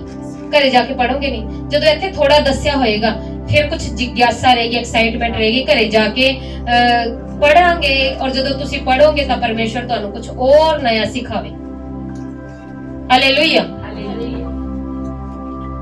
तां उत्पत्ति 27 चैप्टर दे विच जिहड़ी स्टोरी सी ਉਹ याकूब दी सी, ਜਿਹੜਾ कि अब्राहम दा पोता सी, इसहाक दा मुंडा सी। अब्राहम जो परमेश्वर ने चुनिया, ਜਿਹੜਾ कि फर्स्ट विश्वासी सीगा। ਉਹਦੇ ਬਾਅਦ ਉਹਦਾ बेटा इसहाक, और इसहाक दा बेटा कौन सी? याकूब ते एसाव। एसाव ते याकूब। और चुनिया परमेश्वर ने याकूब ਨੂੰ ही सी, क्योंकि रिबिका प्रार्थना ਕਰਨ ਵਾਲੀ ਸੀ। और ਜਦੋਂ प्रार्थना करदी सी ਤਾਂ परमेश्वर ने रिबिका ਨੂੰ ਦੱਸਿਆ ਸੀ कि ਜਿਹੜਾ तेरा ਵੱਡਾ ਮੁੰਡਾ ਹੋਏਗਾ ਉਹ ਛੋਟੇ ਦਾ ਕੀ ਹੋਏਗਾ? दास होएगा, नौकर होएगा। छोटा बेटा क्या की करेगा? राज करेगा। और ਵੱਡਾ ਮੁੰਡਾ ਕੀ ਹੋਏਗਾ? दास नौकर बन के रहेगा, छोटे मुंडे दी अधीनगी ਦੇ ਵਿੱਚ ਰਹੇਗਾ। और ਜਦੋਂ ਇਹ ਜਵਾਨ ਹੋਏ, प्रॉपर्टी बच्चों के कोल जानी सी, आशीर्वाद मिलने सीगे, क्योंकि उस टाइम दा एक रिवाज सी कि पहलोठियां नू ज्यादा चीज़ां मिलदी सी, अधिकार घर दा अधिकार मिलदा सी, प्रॉपर्टी दा हिस्सा ज्यादा मिलदा सीगा। और एसाव वड्डा सीगा, याकूब छोटा सीगा। पर रिबिका नू पता सी कि परमेश्वर ने मैनू क्या कि जिहड़ा याकूब है वो राज करेगा। ਤਾਂ ਜਦੋਂ ਸਮਾਂ ਆਇਆ ਆਸ਼ੀਰਵਾਦ ਦੇਣ ਦਾ, इसहाक ने अपने बेटे ਨੂੰ एसाव ਨੂੰ ਕਿਹਾ ਕਿ ਤੂੰ ਮੇਰੇ ਲਈ ਇੱਕ ਸ਼ਿਕਾਰ ਫੜ ਕੇ ਲਿਆ, ਖਾਣਾ ਬਣਾ ਮੈਨੂੰ ਦੇ, ਤਾਂ ਕਿ ਜਦੋਂ ਮੈਂ ਉਹ ਖਾਣਾ ਖਾਵਾਂ ਤੇ ਮੈਂ ਤੈਨੂੰ ਕੀ ਦੇਵਾਂ? ਆਸ਼ੀਸ਼ ਦੇਵਾਂ, ਆਸ਼ੀਸ਼ ਦੇਵਾਂ। ਔਰ ਜਦੋਂ ਇਹ ਗੱਲ ਰਿਬਿਕਾ ਨੇ ਸੁਣੀ ਤਾਂ ਰਿਬਿਕਾ ਨੇ ਘਰੇ ਹੀ ਉਹਦੇ ਲਈ ਅੱਛਾ ਭੋਜਨ ਬਣਾਇਆ। और याकूब नू क्या कि जा तू एसाव बन के जा तेरे प्यो दे कोल, क्योंकि परमेश्वर ने तेरे नाल वाचा बननी है। और तू जा अपने प्यो दे कोल और तेरे प्यो नू कही कि तू एसाव है, और जेड़ा आशीर्वाद एसाव नू मिलना सी ओ तैनू मिल जावे। ते याकूब कहंदा भी ये तां गलत है, जे मैं फड़िया गया तां आशीष दी थां शराप ना आ जावे। ओ कहंदे जे शराप आ गया तां मेरे ते आवे, आया ता पता लग गया ता मेरे ते आ जावे, पर तू एक काम नू की कर दे। और याकूब ने अपने प्यो नू धोखा दिता, कपड़े पाले एसाव दे और नकली अपने हत्थां ते वाल वूल ला के अपने प्यो दे कोल खाना लेके गया। झूठ भी बोलिया कि भी मैं एसाव हां। तां ओदे डैडी ने क्या, इसहाक ने क्या कि तेरी आवाज तो याकूब वर्गी लगदी है, पर तेरे जेड़े हाथ है, तेरे कपड़े है, सुगंध जेड़ी है वो एसाव वर्गी है, पर ते आवाज नाल मैनू कौन लगदा? ਯਾਨੀ ਕਿ ਆਵਾਜ਼ ਦੇ ਨਾਲ ਪਛਾਣ ਲਿਆ ਸੀ, ਪਰ ਉਹ ਕਹਿੰਦਾ ਨਹੀਂ ਮੈਂ ਹੀ ਹਾਂ, ਐਸਾਵ ਹੀ ਹਾਂ। ਔਰ ਉਹਨੇ ਆਸ਼ੀਰਵਾਦ ਦੇ ਦਿੱਤਾ। ਔਰ ਜਦੋਂ ਆਸ਼ੀਰਵਾਦ ਦੇ ਦਿੱਤਾ ਔਰ ਆਪਣੇ ਭਰਾ ਤੋਂ ਵੀ ਉਸਨੇ ਧੋਖੇ ਨਾਲ ਜਦੋਂ ਉਹ ਆਇਆ, ਉਧਰ ਪਹਿਲਾਂ ਪਿਓ ਤੋਂ ਆਸ਼ੀਰਵਾਦ ਲੈ ਲਿਆ। ਜਦੋਂ ਭਰਾ ਸ਼ਿਕਾਰ ਤੋਂ ਆਇਆ ਤਾਂ ਭਰਾ ਨੂੰ ਵੀ ਭੁੱਖ ਲੱਗੀ ਸੀ, ਉਹ ਕਹਿੰਦਾ ਵੀ ਮੈਨੂੰ ਖਾਣਾ ਦੇ ਦੇ। ਉਹ ਕਹਿੰਦਾ ਪਹਿਲੇ ਤੂੰ ਤੇਰਾ ਅਧਿਕਾਰ ਮੈਨੂੰ ਦੇ ਦੇ ਔਰ ਇੱਕ ਕੀ ਕਰ, ਖਾਣਾ ਲੈ ਲੈ। ਤਾਂ ਏਸਾਵ ਨੇ ਤੁੱਛ ਜਾਣਿਆ ਪਹਿਲੋਠੇ ਦੇ ਅਧਿਕਾਰ ਨੂੰ। ਉਹ ਕਹਿੰਦਾ ਲੈ ਲਓ, ਤੂੰ ਅਧਿਕਾਰ ਲੈ ਲੈ, ਮੈਨੂੰ ਅਧਿਕਾਰ ਤੋਂ ਕੋਈ ਮਤਲਬ ਨਹੀਂ ਹੈ, ਮੈਨੂੰ ਤਾਂ ਭੁੱਖ ਲੱਗੀ ਹੈ, ਮੈਂ ਤਾਂ ਮਰਿਆ ਜਾ ਰਿਹਾ, ਮੈਨੂੰ ਖਾਣਾ ਚਾਹੀਦਾ। ਮਿਸਟੇਕ ਚ ਏਸਾਵ ਦੀ ਵੀ ਸੀ, ਪਰ ਯਾਕੂਬ ਨੇ ਕਿਸ ਕਰਕੇ ਡਿਮਾਂਡ ਰੱਖੀ ਸੀ ਉਹ ਖਾਣੇ ਦੀ? ਸਿੱਧਾ ਵੀ ਦੇ ਸਕਦਾ ਸੀਗਾ, ਪਰ ਯਾਕੂਬ ਦੇ ਮਨ ਦੇ ਵਿੱਚ ਕੁਝ ਚੱਲ ਰਿਹਾ ਸੀਗਾ ਕਿ ਮੇਰੇ ਭਰਾ ਨੂੰ ਭੁੱਖ ਲੱਗੀ ਆ, ਖਾਣੇ ਦਾ ਸ਼ੌਕੀਨ ਹੈ, ਹੁਣ ਇਸ ਚੀਜ਼ ਕਰਕੇ ਤਾਂ ਮੈਨੂੰ ਦੇ ਹੀ ਦੇਗਾ। ਯਾਕੂਬ ਦੇ ਅੰਦਰ ਯੋਜਨਾਵਾਂ ਚੱਲ ਰਹੀ ਸੀ। ਏਸਾਵ ਨੂੰ ਤਾਂ ਨਹੀਂ ਪਤਾ ਸੀਗਾ ਕਿ ਇਹ ਗੱਲ ਕਿਉਂ ਬੋਲ ਰਿਹਾ, ਪਰ ਯਾਕੂਬ ਦੇ ਅੰਦਰ ਯੋਜਨਾ ਸੀ, ਦਿਮਾਗ ਚੱਲ ਰਿਹਾ ਸੀ ਨਾਲ ਨਾਲ। ਔਰ ਜਦੋਂ ਦਿਮਾਗ ਚੱਲ ਰਿਹਾ ਸੀਗਾ ਔਰ ਧੋਖੇ ਨਾਲ ਅਧਿਕਾਰ ਲੈ ਲਿਆ, ਔਰ ਜਦੋਂ ਇਸ ਗੱਲ ਦਾ ਪਤਾ ਲੱਗਿਆ ਉਸਨੂੰ, ਏਸਾਵ ਨੂੰ ਪਤਾ ਲੱਗਿਆ ਕਿ ਜੋ ਆਸ਼ੀਰਵਾਦ ਸੀ ਮੇਰੇ ਪਿਓ ਵੱਲੋਂ ਉਹ ਤਾਂ ਯਾਕੂਬ ਨੂੰ ਪਹਿਲਾਂ ਹੀ ਮਿਲ ਚੁੱਕਿਆ। ਔਰ ਉਹ ਬੜਾ ਕ੍ਰੋਧਿਤ ਹੋਇਆ। ਜਦੋਂ ਕ੍ਰੋਧਿਤ ਹੋਇਆ ਤਾਂ ਉਹਦੀ ਮਾਂ ਨੇ ਯਾਕੂਬ ਨੂੰ ਆਪਣੇ ਭਰਾ ਦੇ ਘਰ ਭੇਜ ਦਿੱਤਾ ਕਿ ਤੂੰ ਉੱਥੇ ਚਲਾ ਜਾ ਜਦੋਂ ਤੱਕ ਤੇਰੇ ਭਰਾ ਦਾ ਕ੍ਰੋਧ ਠੰਡਾ ਨਹੀਂ ਹੋ ਜਾਂਦਾ। ਹੁਣ ਭਰਾ ਨੂੰ ਧੋਖਾ ਦੇ ਕੇ ਚੱਲਿਆ ਸੀਗਾ, ਪਿਓ ਨੂੰ ਧੋਖਾ ਦੇ ਕੇ ਚੱਲਿਆ ਸੀ, ਝੂਠ ਬੋਲਿਆ ਸੀਗਾ, ਧੋਖਾ ਦਿੱਤਾ ਕਾਦੇ ਵਾਸਤੇ? ਰਾਜ ਕਰਨ ਵਾਸਤੇ। ਰਾਜ ਕਰਾਂਗਾ ਕਿ ਜੋ ਰਿਬਿਕਾ ਨੂੰ ਪ੍ਰਭੂ ਨੇ ਕਿਹਾ ਕਿ ਇਸ ਤਰੀਕੇ ਨਾਲ ਤੇਰਾ ਛੋਟਾ ਬੇਟਾ ਰਾਜ ਕਰੇਗਾ, ਤਾਂ ਉਹ ਰਾਜ ਜੋ ਪਰਮੇਸ਼ਰ ਨੇ ਠਹਿਰਾਇਆ ਉਹ ਰਾਜ ਕਰਨ ਦੇ ਲਈ ਉਸਨੇ ਇਹ ਸਾਰੀ ਯੋਜਨਾ ਬਣਾਈ। ਪਰ ਉਸ ਨੂੰ ਨਹੀਂ ਪਤਾ ਸੀ ਕਿ ਸਵਰਗ ਦਾ ਪਰਮੇਸ਼ਰ ਰਾਜ ਤਾਂ ਕਰਵਾਉਂਦਾ, ਪਰ ਆਪਣੇ ਤਰੀਕੇ ਦੇ ਨਾਲ, ਨਾ ਕਿ ਦੁਨੀਆ ਦੇ ਤਰੀਕੇ ਦੇ ਨਾਲ। ਕਿ ਦੁਨੀਆ ਆਪਣੇ ਤਰੀਕੇ ਦੇ ਨਾਲ ਯੋਜਨਾ ਬਣਾਵੇ, ਮੈਂ ਐਵੇਂ ਰਾਜ ਕਰਾਂ, ਮੈਂ ਐਵੇਂ ਰਾਜ ਕਰਾਂ। ਰਾਜ ਦੁਨੀਆ ਕਰਦੀ ਆਪਣੇ ਤਰੀਕੇ ਦੇ ਨਾਲ ਰਾਜ, ਪਰ ਜਦੋਂ ਨਿਆਂ ਪ੍ਰਗਟ ਹੁੰਦਾ ਹੈ ਪਤਾ ਹੀ ਨਹੀਂ ਲੱਗਦਾ ਧਰਤੀ ਤੋਂ ਕਦੇ ਆਈ ਸੀ ਔਰ ਕਦੇ ਚਲੀ ਗਈ। ਔਰ ਥੋੜੇ ਦਿਨ ਤੱਕ ਕਰਦੇ ਯਾਦ ਕਰਦੇ, ਬਾਅਦ ਚ ਉਹ ਵੀ ਯਾਦ ਨਹੀਂ ਕਰਦੇ। ਪਰ ਜਿਹੜੇ ਪਰਮੇਸ਼ਰ ਦੇ ਲੋਕ ਨੇ, ਜੋ ਪਰਮੇਸ਼ਰ ਦੇ ਵਿੱਚ ਰਹਿ ਕੇ ਰਾਜ ਕਰਦੇ ਆ, ਉਹਨਾਂ ਨੂੰ ਕਈ ਦਿਨਾਂ ਤੱਕ, ਕਈ ਸਦੀਆਂ ਤੱਕ ਉਹਨਾਂ ਨੂੰ ਯਾਦ ਕੀਤਾ ਜਾਂਦਾ। ਹਾਲੇਲੂਇਆ। ਤਾਂ ਜਦੋਂ ਯਾਕੂਬ ਨੇ ਇਹ ਕੰਮ ਕੀਤਾ ਔਰ ਜਦੋਂ ਉਹ ਭੱਜਿਆ, ਪਰਮੇਸ਼ਰ ਉਹਦੇ ਨਾਲ ਹੀ ਸੀ ਕਿਉਂਕਿ ਵਾਚਾ ਉਹਦੇ ਨਾਲ ਸੀ। ਤਾਂ ਜਦੋਂ ਆਪਣੇ ਘਰੋਂ ਭੱਜਿਆ ਔਰ ਰਸਤੇ ਦੇ ਵਿੱਚ ਜਦੋਂ ਥੱਕਿਆ ਔਰ ਸੋਇਆ, ਇੱਕ ਪੱਥਰ ਦੇ ਉੱਤੇ ਸਿਰ ਰੱਖ ਕੇ ਜਦੋਂ ਸੋਇਆ ਤਾਂ ਉਹਨੂੰ ਸਵਰਗ ਖੁੱਲੇ ਹੋਏ ਨਜ਼ਰ ਆਇਆ। ਸਵਰਗ ਦੂਤ ਪੌੜੀਆਂ ਤੋਂ ਥੱਲੇ ਉਤਰ ਰਹੇ ਸੀਗੇ ਉਹਦੇ ਸਿਰਾਣੇ ਤੱਕ ਔਰ ਉੱਤੇ ਜਾ ਰਹੇ ਸੀ। ਔਰ ਉਸਨੇ ਦੇਖਾ ਕਿ ਇਹ ਕੀ ਚੀਜ਼ ਹੈ, ਔਰ ਉਸਨੇ ਉੱਥੇ ਪਰਮੇਸ਼ਰ ਦੇ ਨਾਮ ਦੀ ਮਹਿਮਾ ਕੀਤੀ, ਤੇਲ ਉੱਥੇ ਚੜਾਇਆ ਉਸ ਪੱਥਰ ਤੇ ਔਰ ਪਰਮੇਸ਼ਰ ਨੂੰ ਕਿਹਾ ਕਿ ਜੇ ਤੂੰ ਮੇਰੇ ਨਾਲ ਹੈ ਤਾਂ ਜਿੱਥੇ ਜਾਵਾਂ ਤੂੰ ਮੇਰੇ ਅੰਗ ਸੰਗ ਰਹੀ, ਔਰ ਜੇ ਤੂੰ ਮੈਨੂੰ ਸਹੀ ਸਲਾਮਤ ਵਾਪਸ ਲੈ ਆਇਆ ਤਾਂ ਮੈਂ ਤੇਰੀ ਹੀ ਮਹਿਮਾ ਕਰਨੀ। ਤਾਂ ਪਰਮੇਸ਼ਰ ਹਲੇ ਵੀ ਉਹਦੇ ਨਾਲ ਸੀ, ਧੋਖਾ ਦੇਣ ਵਾਲੇ ਦੇ ਨਾਲ ਸੀਗਾ, ਪਰ ਇਹ ਨਹੀਂ ਕਿ ਜੋ ਉਹਨੇ ਕੰਮ ਕੀਤਾ ਉਹਦਾ ਰਿਜ਼ਲਟ ਨਹੀਂ ਦੇਗਾ। ਰਿਜ਼ਲਟ ਤਾਂ ਦੇਗਾ ਕਿਉਂਕਿ ਕੰਮ ਕੀਤਾ ਇਸ ਲਈ ਰਿਜ਼ਲਟ ਤਾਂ, ਪਰ ਉਹ ਉਹਦੇ ਨਾਲ ਸੀਗਾ। ਔਰ ਕੀ ਹੋਇਆ? ਜਿਹਦੇ ਕੋਲ ਗਿਆ ਇਸ ਨੇ ਧੋਖਾ ਦਿੱਤਾ, ਤਾਂ ਧੋਖੇ ਦੇਣ ਵਾਲੇ ਨੂੰ ਕੀ ਮਿਲੂਗਾ? ਧੋਖਾ। ਔਰ ਉਸਦੇ ਮਾਮੇ ਨੇ ਉਸ ਨੂੰ ਕੀ ਦਿੱਤਾ? ਧੋਖਾ ਦਿੱਤਾ। ਔਰ ਉਹ ਧੋਖਾ ਇੰਨਾ ਵੱਡਾ ਸੀ, 20 ਸਾਲ ਜਿਹਨੇ ਰਾਜ ਕਰਨਾ ਸੀ। ਕਿਸ ਲਈ ਚੁਣਿਆ ਸੀ ਯਾਕੂਬ ਨੂੰ? ਕਿ ਵੱਡਾ ਭਰਾ ਜਿਹੜਾ ਹੈ ਛੋਟੇ ਦਾ ਕੀ ਹੋਏਗਾ? ਨੌਕਰ ਹੋਏਗਾ, ਗੁਲਾਮ ਹੋਏਗਾ, ਦਾਸ ਹੋਏਗਾ ਔਰ ਛੋਟਾ ਰਾਜ ਕਰੇਗਾ। ਯਾਕੂਬ ਨੇ ਅਗਰ ਪ੍ਰਭੂ ਦੇ ਤਰੀਕੇ ਨਾਲ ਚੱਲਦਾ ਤਾਂ ਉਹ ਰਾਜ ਕਰਨਾ ਸੀ, ਪਰ ਜਦੋਂ ਉਹਦੇ ਵਿੱਚ ਉਸ ਯੋਜਨਾ ਦੇ ਵਿੱਚ ਉਹਨਾਂ ਨੇ ਆਪਣੇ ਦਿਮਾਗ ਨੂੰ ਲਾਇਆ ਤਾਂ ਰਾਜ ਕਰਨ ਦੀ ਬਜਾਏ ਉਹ 20 ਸਾਲ ਗੁਲਾਮੀ ਦੇ ਵਿੱਚ ਚਲਾ ਗਿਆ। ਬਿਲਕੁਲ ਆਪੋਜ਼ਿਟ ਕੰਮ ਹੋਇਆ। ਕਰਨਾ ਸੀ ਰਾਜ ਕਿਉਂਕਿ ਪਰਮੇਸ਼ਰ ਦੀ ਯੋਜਨਾ ਸੀ ਕਿ ਯਾਕੂਬ ਕੀ ਕਰੇ? ਰਾਜ ਕਰੇ। ਪਰ ਜਦੋਂ ਆਪਣਾ ਦਿਮਾਗ ਚੱਲਿਆ, ਮਾਂ ਦਾ ਦਿਮਾਗ ਚੱਲਿਆ, ਰਾਜ ਤਾਂ ਨਹੀਂ ਮਿਲਿਆ, ਗੁਲਾਮੀ ਮਿਲ ਗਈ। ਕੋਈ ਤੁਹਾਡੇ ਤੋਂ ਕੰਮ ਕਰਾਈ ਜਾਵੇ, ਤੁਹਾਨੂੰ ਬਦਲੇ ਦੇ ਵਿੱਚ ਕੁਛ ਨਾ ਦੇਵੇ, ਕਿੰਨਾ ਕੁ ਦੁੱਖ ਹੋਏਗਾ? 1 ਸਾਲ ਦੁੱਖ ਹੋਏਗਾ, 2 ਸਾਲ ਹੋਏਗਾ, 3 ਸਾਲ ਹੋਏਗਾ, 4 ਸਾਲ ਹੋਏਗਾ, 5 ਸਾਲ, ਪਰ 20 ਸਾਲ ਹੋਵੇ, ਜਵਾਨੀ ਤੋਂ ਬੁਢਾਪਾ ਹੀ ਆ ਜਾਏ, ਬੰਦਾ ਮਰੇਗਾ ਕਿ ਨਹੀਂ ਮਰੇਗਾ? ਸਰੀਰ 'ਚ ਬੇਸ਼ੱਕ ਨਾ ਮਰੇ, ਪਰ ਆਤਮਾ ਦੇ ਵਿੱਚ ਤਾਂ ਆਤਮਾ ਤਾਂ ਮਰ ਜੂਗੀ। ਕਿ ਛੁਟਕਾਰਾ ਕਿਉਂ ਨਹੀਂ ਹੋ ਰਿਹਾ? ਕਦੋਂ ਤੱਕ ਕਿ ਮੈਂ ਸਾਰੀ ਉਮਰ ਗੁਲਾਮੀ ਕਰਦਾ ਰਹਾਂਗਾ? ਬੁਢਾਪਾ ਤਾਂ ਆ ਗਿਆ ਹੁਣ ਕਿ ਮੈਂ ਪੂਰਾ ਹੀ ਹੋ ਜਾਊਂਗਾ। ਪਰ ਪ੍ਰਭੂ ਕਹਿੰਦਾ ਗਲਤੀ ਕਰਨ ਤੋਂ ਪਹਿਲਾਂ ਇਹ ਨਹੀਂ ਸੋਚਦੇ।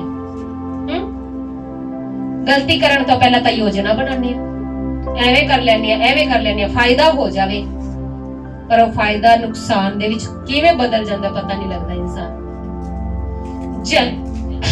ਜਦੋਂ ਤੁਸੀਂ ਪਰਮੇਸ਼ਵਰ ਦੀ ਗੱਲਾਂ ਨੂੰ ਤੁੱਛ ਜਾਣੋਗੇ ਔਰ ਉਹਦੇ ਵਿਰੋਧ, ਉਹਦੇ ਹੁਕਮਾਂ ਦੇ ਵਿਰੋਧ ਦੇ ਵਿੱਚ, ਚਾਹੇ ਉਹ ਪਰਮੇਸ਼ਵਰ ਦਾ ਜਨ ਹੈ ਚਾਹੇ ਨਹੀਂ, ਹਰ ਬੰਦਾ ਜਿਹੜਾ ਧਰਤੀ ਤੇ ਪਰਮੇਸ਼ਵਰ ਦੇ ਹੁਕਮ ਦੇ ਵਿਰੋਧ, ਪਾਪ ਔਰ ਬੁਰਾਈ ਦੇ ਵਿੱਚ ਗਿਰੇਗਾ, ਔਰ ਜਦੋਂ ਕਿਸੇ ਨੁਕਸਾਨ ਦਾ ਕਾਰਨ ਬਣੇਗਾ, ਕਿਸੇ ਇਨਸਾਨ ਨੂੰ ਧੋਖਾ ਦੇਗਾ, ਕਿਸੇ ਤੋਂ ਲਾਲਚ ਕਰਕੇ ਉਹਦਾ ਨੁਕਸਾਨ ਕਰੇਗਾ, ਪਰਮੇਸ਼ਵਰ ਬਰਦਾਸ਼ਤ ਨਹੀਂ ਕਰੇਗਾ। ਜੇ ਤੁਸੀਂ ਪਰਮੇਸ਼ਵਰ ਦੇ ਕਿਉਂ ਨਾ ਹੋ, ਜੇ ਤੁਹਾਡੇ ਤੇ ਮੋਹਰਾਂ ਲੱਗੀਆਂ ਕਿ ਤੁਹਾਡੀ ਐਂਟਰੀ ਹੋ ਚੁੱਕੀ ਹੈ, ਉਹ ਇਸ ਗੱਲ ਨੂੰ ਬਰਦਾਸ਼ਤ ਨਹੀਂ ਕਰੇਗਾ। ਇਸ ਲਈ ਆਪਣੇ ਜੀਵਨ ਨੂੰ ਕਿੰਨਾ ਕੁ ਖਰਾਈ ਦੇ ਨਾਲ ਚਲਾਣਾ ਕਿ ਮੇਰੇ ਜੀਵਨ ਦੇ ਦੁਆਰਾ ਕਿਸੇ ਭੈਣ ਭਰਾ ਦਾ, ਚਾਹੇ ਕੋਈ ਉਹ ਜਾਣਦਾ ਪ੍ਰਭੂ ਨੂੰ ਚਾਹੇ ਨਹੀਂ ਜਾਣਦਾ, ਕਿਸੇ ਦਾ ਫਾਇਦਾ ਉਠਾਣਾ। ਜੇ ਤੁਹਾਡਾ ਕੋਈ ਫਾਇਦਾ ਉਠਾਉਂਦਾ ਹੈ ਨਾ ਤਾਂ ਉਠਾ ਲੈਣ ਦਿਓ, ਕਿਉਂਕਿ ਤੁਹਾਡਾ ਭੁਗਤਾਨ ਤੁਹਾਡਾ ਪਰਮੇਸ਼ਰ ਕਰ ਦੇਗਾ। ਪਰ ਜੇ ਤੁਸੀਂ ਕਿਸੇ ਦਾ ਫਾਇਦਾ ਉਠਾ ਲਿਆ, ਫਿਰ ਤੁਹਾਡੇ ਤੋਂ ਖੋ ਵੀ ਸਕਦਾ। ਜੇ ਉਹ ਦੇਣਾ ਜਾਣਦਾ ਤਾਂ ਲੈਣਾ ਵੀ ਜਾਣਦਾ। ਇਹੋ ਜਿਹਾ ਖਰਾ ਪਰਮੇਸ਼ਰ, ਮੈਂ ਉਹਦੀ ਖਰਾਈ ਆਪਣੇ ਜੀਵਨ ਦੇ ਵਿੱਚ ਬਹੁਤ ਦੇਖੀ, ਇਸ ਲਈ ਮੈਨੂੰ ਉਹਦਾ ਡਰ ਲੱਗਦਾ। ਔਰ ਇਹ ਗੱਲ ਤੁਸੀਂ ਵੀ ਜਾਣ ਲਓ ਤਾਂ ਬਹੁਤ ਵਧੀਆ। ਮੈਂ ਆਪਣੀ ਹੁਣ ਜੀਵਨ ਦੀ ਜਿਹੜੀ ਗਵਾਹੀ ਸੀ ਉਹ ਮੈਂ ਦੇਣਾ ਚਾਹੁੰਦੀ ਹਾਂ ਕਿ ਉਸ ਗਵਾਹੀ ਤੋਂ ਵੀ ਆਪਾਂ ਸਿੱਖਾਂਗੇ, ਕਿਉਂਕਿ ਜਦੋਂ ਆਪਣਾ ਪਰਸਨਲ ਐਕਸਪੀਰੀਅੰਸ ਹੋ ਜਾਂਦਾ ਨਾ, ਫਿਰ ਚੰਗੀ ਤਰ੍ਹਾਂ ਸਮਝ ਆ ਜਾਂਦੀ ਹੈ। ਆਂਦੀ ਕਿ ਨਹੀਂ? ਪਰਸਨਲ ਜਦੋਂ ਹੋ ਜਾਂਦਾ ਨਾ, ਫਿਰ ਤਾਂ ਦੁਬਾਰਾ ਪੈਰ ਚੁੱਕਣ ਨੂੰ ਦਿਲ ਨਹੀਂ ਕਰਦਾ ਕਿ ਕੋਈ ਕੰਮ ਗੜਬੜੀ ਦਾ ਕਰੀਏ, ਕਿਉਂਕਿ ਹਰ ਵਿਅਕਤੀ ਨੂੰ ਇੰਨੀ ਕੁ ਤਾਂ ਸਮਝ ਹੈਗੀ ਕਿ ਕੀ ਚੰਗਾ ਕੀ ਮਾੜਾ। ਔਰ ਇਹ ਉਸ ਟਾਈਮ ਦੀ ਗੱਲ ਹੈ ਜਦੋਂ ਅਸੀਂ ਬਾਗੇ ਪੁਰਾਣੇ ਰਹਿੰਦੇ ਸੀ। ਚੰਗੇ ਮਾੜੇ ਦਾ ਸਾਨੂੰ ਪਤਾ, ਪ੍ਰਭੂ ਦੇ ਵਿੱਚ ਅਸੀਂ ਆਏ ਹੋਏ, ਉਹਦੀ ਗਵਾਹੀਆਂ ਸਾਡੇ ਜੀਵਨ ਦੇ ਵਿੱਚ ਸੀਗਾ। ਜੋ ਪ੍ਰਭੂ ਨੇ ਦਿੱਤੀ, ਬੇਟਾ ਉਸ ਟਾਈਮ ਤੇ ਦਿੱਤਾ, ਸਭ ਕੁਝ ਵਧੀਆ ਚੱਲ ਰਿਹਾ ਸੀਗਾ। ਪਰ ਇੱਕ ਵਾਰ ਮੇਰੇ ਹਸਬੰਡ ਬੇਟੀ ਅਮਿਤਾ ਨੂੰ ਸਕੂਲੋਂ ਲੈਣ ਗਏ ਸੀਗੇ, ਔਰ ਰਸਤੇ ਦੇ ਵਿੱਚ ਇਹਨਾਂ ਨੂੰ ਇੱਕ ਫੋਨ ਮਿਲਿਆ, ਸੈਮਸੰਗ ਦਾ ਨਿਊ ਫੋਨ ਸੀਗਾ। ਔਰ ਉਸ ਟਾਈਮ ਤੇ ਉਸ ਫੋਨ ਦੀ ਕੀਮਤ 8000 ਸੀ। ਉਸ ਫੋਨ ਦੀ ਕੀਮਤ ਕਿੰਨੀ ਸੀ? 8000 ਦੀ ਸੀ, ਔਰ ਨਿਊ ਫੋਨ ਸੀਗਾ। ਔਰ ਇਹਨਾਂ ਨੂੰ ਰਸਤੇ ਦੇ ਵਿੱਚ ਮਿਲਿਆ, ਔਰ ਇਹਨਾਂ ਨੇ ਘਰੇ ਆ ਕੇ ਰੱਖਤਾ। ਜਦੋਂ ਘਰੇ ਆ ਕੇ ਰੱਖਤਾ ਤਾਂ ਹੁਣ ਮਨ ਦੇ ਵਿੱਚ ਲਾਲਚ ਆ ਹੀ ਜਾਂਦਾ, ਜਦੋਂ ਤੱਕ ਆਪਾਂ ਉਸਦੇ ਖਰੇ ਵਚਨ ਨੂੰ ਜਾਣਦੇ ਨਹੀਂ ਕਿ ਆਪਾਂ ਰੱਖਿਆ ਹੈ ਤਾਂ ਇਹਦਾ ਅੰਜਾਮ ਕੀ ਹੋਏਗਾ। ਜਦੋਂ ਆਪਾਂ ਅਣਜਾਣ ਹੁੰਨੇ ਆ ਨਾ, ਅੰਜਾਮ ਤੋਂ, ਰਿਜ਼ਲਟ ਤੋਂ ਅਣਜਾਣ ਹੁੰਨੇ ਆ, ਫਿਰ ਆਪਾਂ ਕੁਝ ਮਰਜ਼ੀ ਕਰ ਸਕਦੇ ਆ। ਪਰ ਜਦੋਂ ਰਿਜ਼ਲਟ ਸਾਹਮਣੇ ਆਵੇ ਫਿਰ ਕਹਿੰਦੇ ਨਹੀਂ ਪ੍ਰਭੂ ਹੁਣ ਨਹੀਂ ਦੁਬਾਰਾ ਕਰਾਂਗੇ। ਔਰ ਉਹ ਫੋਨ ਘਰੇ ਰੱਖਤਾ। ਔਰ ਉਸ ਟਾਈਮ ਤੇ ਮੈਨੂੰ ਕੋਈ ਫੋਨ ਦੀ ਜ਼ਿਆਦਾ ਨੌਲੇਜ, ਔਰ ਇਹਨਾਂ ਨੇ ਮੈਨੂੰ ਸਟ੍ਰਿਕਟ ਕਿਹਾ ਸੀ ਫੋਨ ਨੂੰ ਹੱਥ ਨਹੀਂ ਲਾਣਾ ਔਰ ਚਲਾਉਣਾ ਨਹੀਂ। ਔਰ ਇਨਸਾਨ ਦੀ ਫਿਤਰਤ ਹੈ ਕਿ ਜਿਹੜੀ ਚੀਜ਼ ਦੇ ਲਈ ਮਨਾ ਕੀਤਾ ਜਾਵੇ ਉਹਨੂੰ ਛੇੜੇ ਬਿਨਾ ਰਿਹਾ ਨਹੀਂ ਜਾਂਦਾ। ਇਹਦੇ ਵਿੱਚ ਕੀ ਹੈ ਉਹ ਚ। ਔਰ ਜਦੋਂ ਇਹ ਘਰੋਂ ਗਏ ਜਾਂਦੇ, ਮੈਂ ਉਸ ਫੋਨ ਦੇ ਨੇੜੇ ਗਈ, ਚੱਕਿਆ, ਦੇਖਿਆ ਵੀ ਹਾਂ ਫੋਨ ਤਾਂ ਨਵਾਂ ਹੈਗਾ, ਬਿਲਕੁਲ ਸੋਹਣਾ ਵਧੀਆ। ਫਿਰ ਮੈਨੂੰ ਔਨ ਵੀ ਕਰ ਲਿਆ, ਚੱਲ ਵੀ ਪਿਆ। ਚਲਦੇ ਹੀ ਫੋਨ ਤੇ ਫੋਨ ਆਣੇ ਸ਼ੁਰੂ ਹੋ ਗਏ। ਔਰ ਜਦੋਂ ਫੋਨ ਆਣੇ ਸ਼ੁਰੂ ਹੋ ਗਏ, ਫੋਨ ਤਾਂ ਕਰਨਾ ਹੀ ਸੱਜੀ ਸੀਗਾ ਵਿਚਾਰੇ ਦਾ, ਵੀ ਕੋਈ ਰਿੰਗ ਵੱਜੇ, ਪਤਾ ਲੱਗ ਜਾਏ ਕਿੱਥੇ ਡਿੱਗਿਆ, ਵਾਪਸ ਮਿਲ ਜਾਵੇ। ਜੇ ਸਾਡੀ ਚੀਜ਼ ਡਿੱਗ ਜਾਵੇ, ਆਪਣੀ ਇੱਛਾ ਕੀ ਹੋਏਗੀ? ਵਾਪਸ ਮਿਲ ਜਾਵੇ ਹਨ। ਔਰ ਜਦੋਂ ਉਹਦੇ ਉੱਤੇ ਫੋਨ ਆਣੇ ਸ਼ੁਰੂ ਹੋਏ ਮੈਂ ਡਰ ਗਈ ਕਿ ਹੁਣ ਇਹ ਮੈਂ ਕੀ ਕਰਾਂ। ਮੈਂ ਉਹਨੂੰ ਵਾਪਸ ਬੰਦ ਕੀਤਾ, ਵਾਪਸ ਰੱਖਤਾ। ਤੇ ਜਦੋਂ ਘਰੇ ਆਏ ਤੇ ਮੈਨੂੰ ਕਿਹਾ ਤੂੰ ਫੋਨ ਨੂੰ ਹੱਥ ਲਾਇਆ ਸੀ? ਮੈਂ ਕਿਹਾ ਹਾਂ ਲਾਇਆ ਸੀ। ਚਲਾਇਆ ਵੀ ਸੀ, ਫੋਨ ਆ ਰਿਹਾ। ਕਹਿੰਦੇ ਤੂੰ ਕਿਉਂ ਚਲਾਇਆ? ਮੈਂ ਕਿਹਾ ਮੈਂ ਦੇਖਣਾ ਸੀ। ਕਹਿੰਦੇ ਜੇ ਜਿਨ੍ਹਾਂ ਦਾ ਹੈਗਾ ਉਹਨਾਂ ਨੂੰ ਪਤਾ ਲੱਗਿਆ ਤਾਂ। ਹੁਣ ਇਹ ਨਹੀਂ ਦਿਮਾਗ ਦੇ ਵਿੱਚ ਆ ਰਿਹਾ ਜੇ ਪਤਾ ਲੱਗਿਆ ਤਾਂ ਦੇ ਦੋ, ਕਿਉਂਕਿ ਜਦੋਂ ਲਾਲਚ ਮਨ ਦੇ ਵਿੱਚ ਹੋਵੇ ਨਾ ਤਾਂ ਉਹ ਇਸ ਗੱਲ ਨੂੰ ਕਦੇ ਵੀ ਬੋਲਣ, ਇਸ ਗੱਲ ਨੂੰ ਕਦੇ ਨਹੀਂ ਵੀ ਬੋਲਣ ਦੇ। ਇਹਨਾਂ ਗੱਲਾਂ ਨੂੰ ਮੈਂ ਅੱਜ ਜਾਣਦੀ ਹਾਂ, ਉਸ ਟਾਈਮ ਮੈਨੂੰ ਇਸ ਗੱਲ ਦੀ ਨੌਲੇਜ ਨਹੀਂ ਸੀ। ਹਾਂ ਪਤਾ ਸਾਰਾ ਸੀਗਾ, ਪਰ ਪਤਾ ਲੱਗ ਕੇ ਵੀ ਅਸੀਂ ਅਣਜਾਣ ਬਣੇ ਰਹਿੰਦੇ। ਕਿਉਂ? ਕਿਉਂਕਿ ਉਹ ਤਾਕਤ ਸਾਡੀ ਆਤਮਾ ਦੇ ਵਿੱਚ ਨਹੀਂ ਹੁੰਦੀ ਕਿ ਅਸੀਂ ਸੱਚਾਈ ਦੇ ਨਾਲ ਚੱਲ ਸਕੀਏ। ਔਰ ਜਦੋਂ ਪਤਾ ਲੱਗਿਆ ਕਿ ਉਸ ਫੋਨ ਨੂੰ ਅਸੀਂ ਦੇਖ ਲਿਆ ਔਰ ਜਿਹਦਾ ਸੀਗਾ ਰਿੰਗ ਵੱਜ ਰਹੀ ਸੀ ਔਰ ਫੋਨ ਆ ਰਹੇ ਸੀ, ਤੇ ਅਸੀਂ ਉਹਦੀ ਸਿਮ ਕੱਢ ਕੇ ਰੱਖਤੀ। ਹੁਣ ਨਾ ਕੋਈ ਫੋਨ ਆਊਗਾ ਨਾ ਕਿਸੇ ਨੂੰ ਪਤਾ, ਕਿਉਂਕਿ ਅਸੀਂ ਦੋਨੋਂ ਹੀ ਡਰਪੋਕ ਸੀ। ਜੇ ਪਤਾ ਲੱਗੇ ਸਾਡੇ ਮਨ ਦੇ ਵਿੱਚ ਇਹ ਸੀ ਘਰੇ ਹੀ ਨਾ ਕੋਈ ਆ ਜਾਵੇ, ਤੇ ਸਿਮ ਵੀ ਕੱਢ ਕੇ ਰੱਖਤੀ। ਡਰ ਵੀ ਲੱਗੇ ਤੇ ਚੀਜ਼ ਵੀ ਰੱਖਣੀ ਹੈ ਤੇ ਡਰ ਵੀ ਲੱਗੇ। ਔਰ ਉਸ ਡਰ ਤੋਂ ਬਚਣ ਦੇ ਲਈ ਕਾਫੀ ਟਾਈਮ ਤੱਕ ਅਸੀਂ ਉਸ ਫੋਨ ਨੂੰ ਇਸਤੇਮਾਲ ਨਹੀਂ ਕੀਤਾ। ਕਾਫੀ ਟਾਈਮ ਤੱਕ ਉਸ ਨੂੰ ਇਸਤੇਮਾਲ, ਔਰ ਕਾਫੀ ਟਾਈਮ ਦੇ ਬਾਅਦ, ਬਹੁਤ ਜ਼ਿਆਦਾ ਟਾਈਮ, ਕਿੰਨਾ ਟਾਈਮ? ਸਾਲ।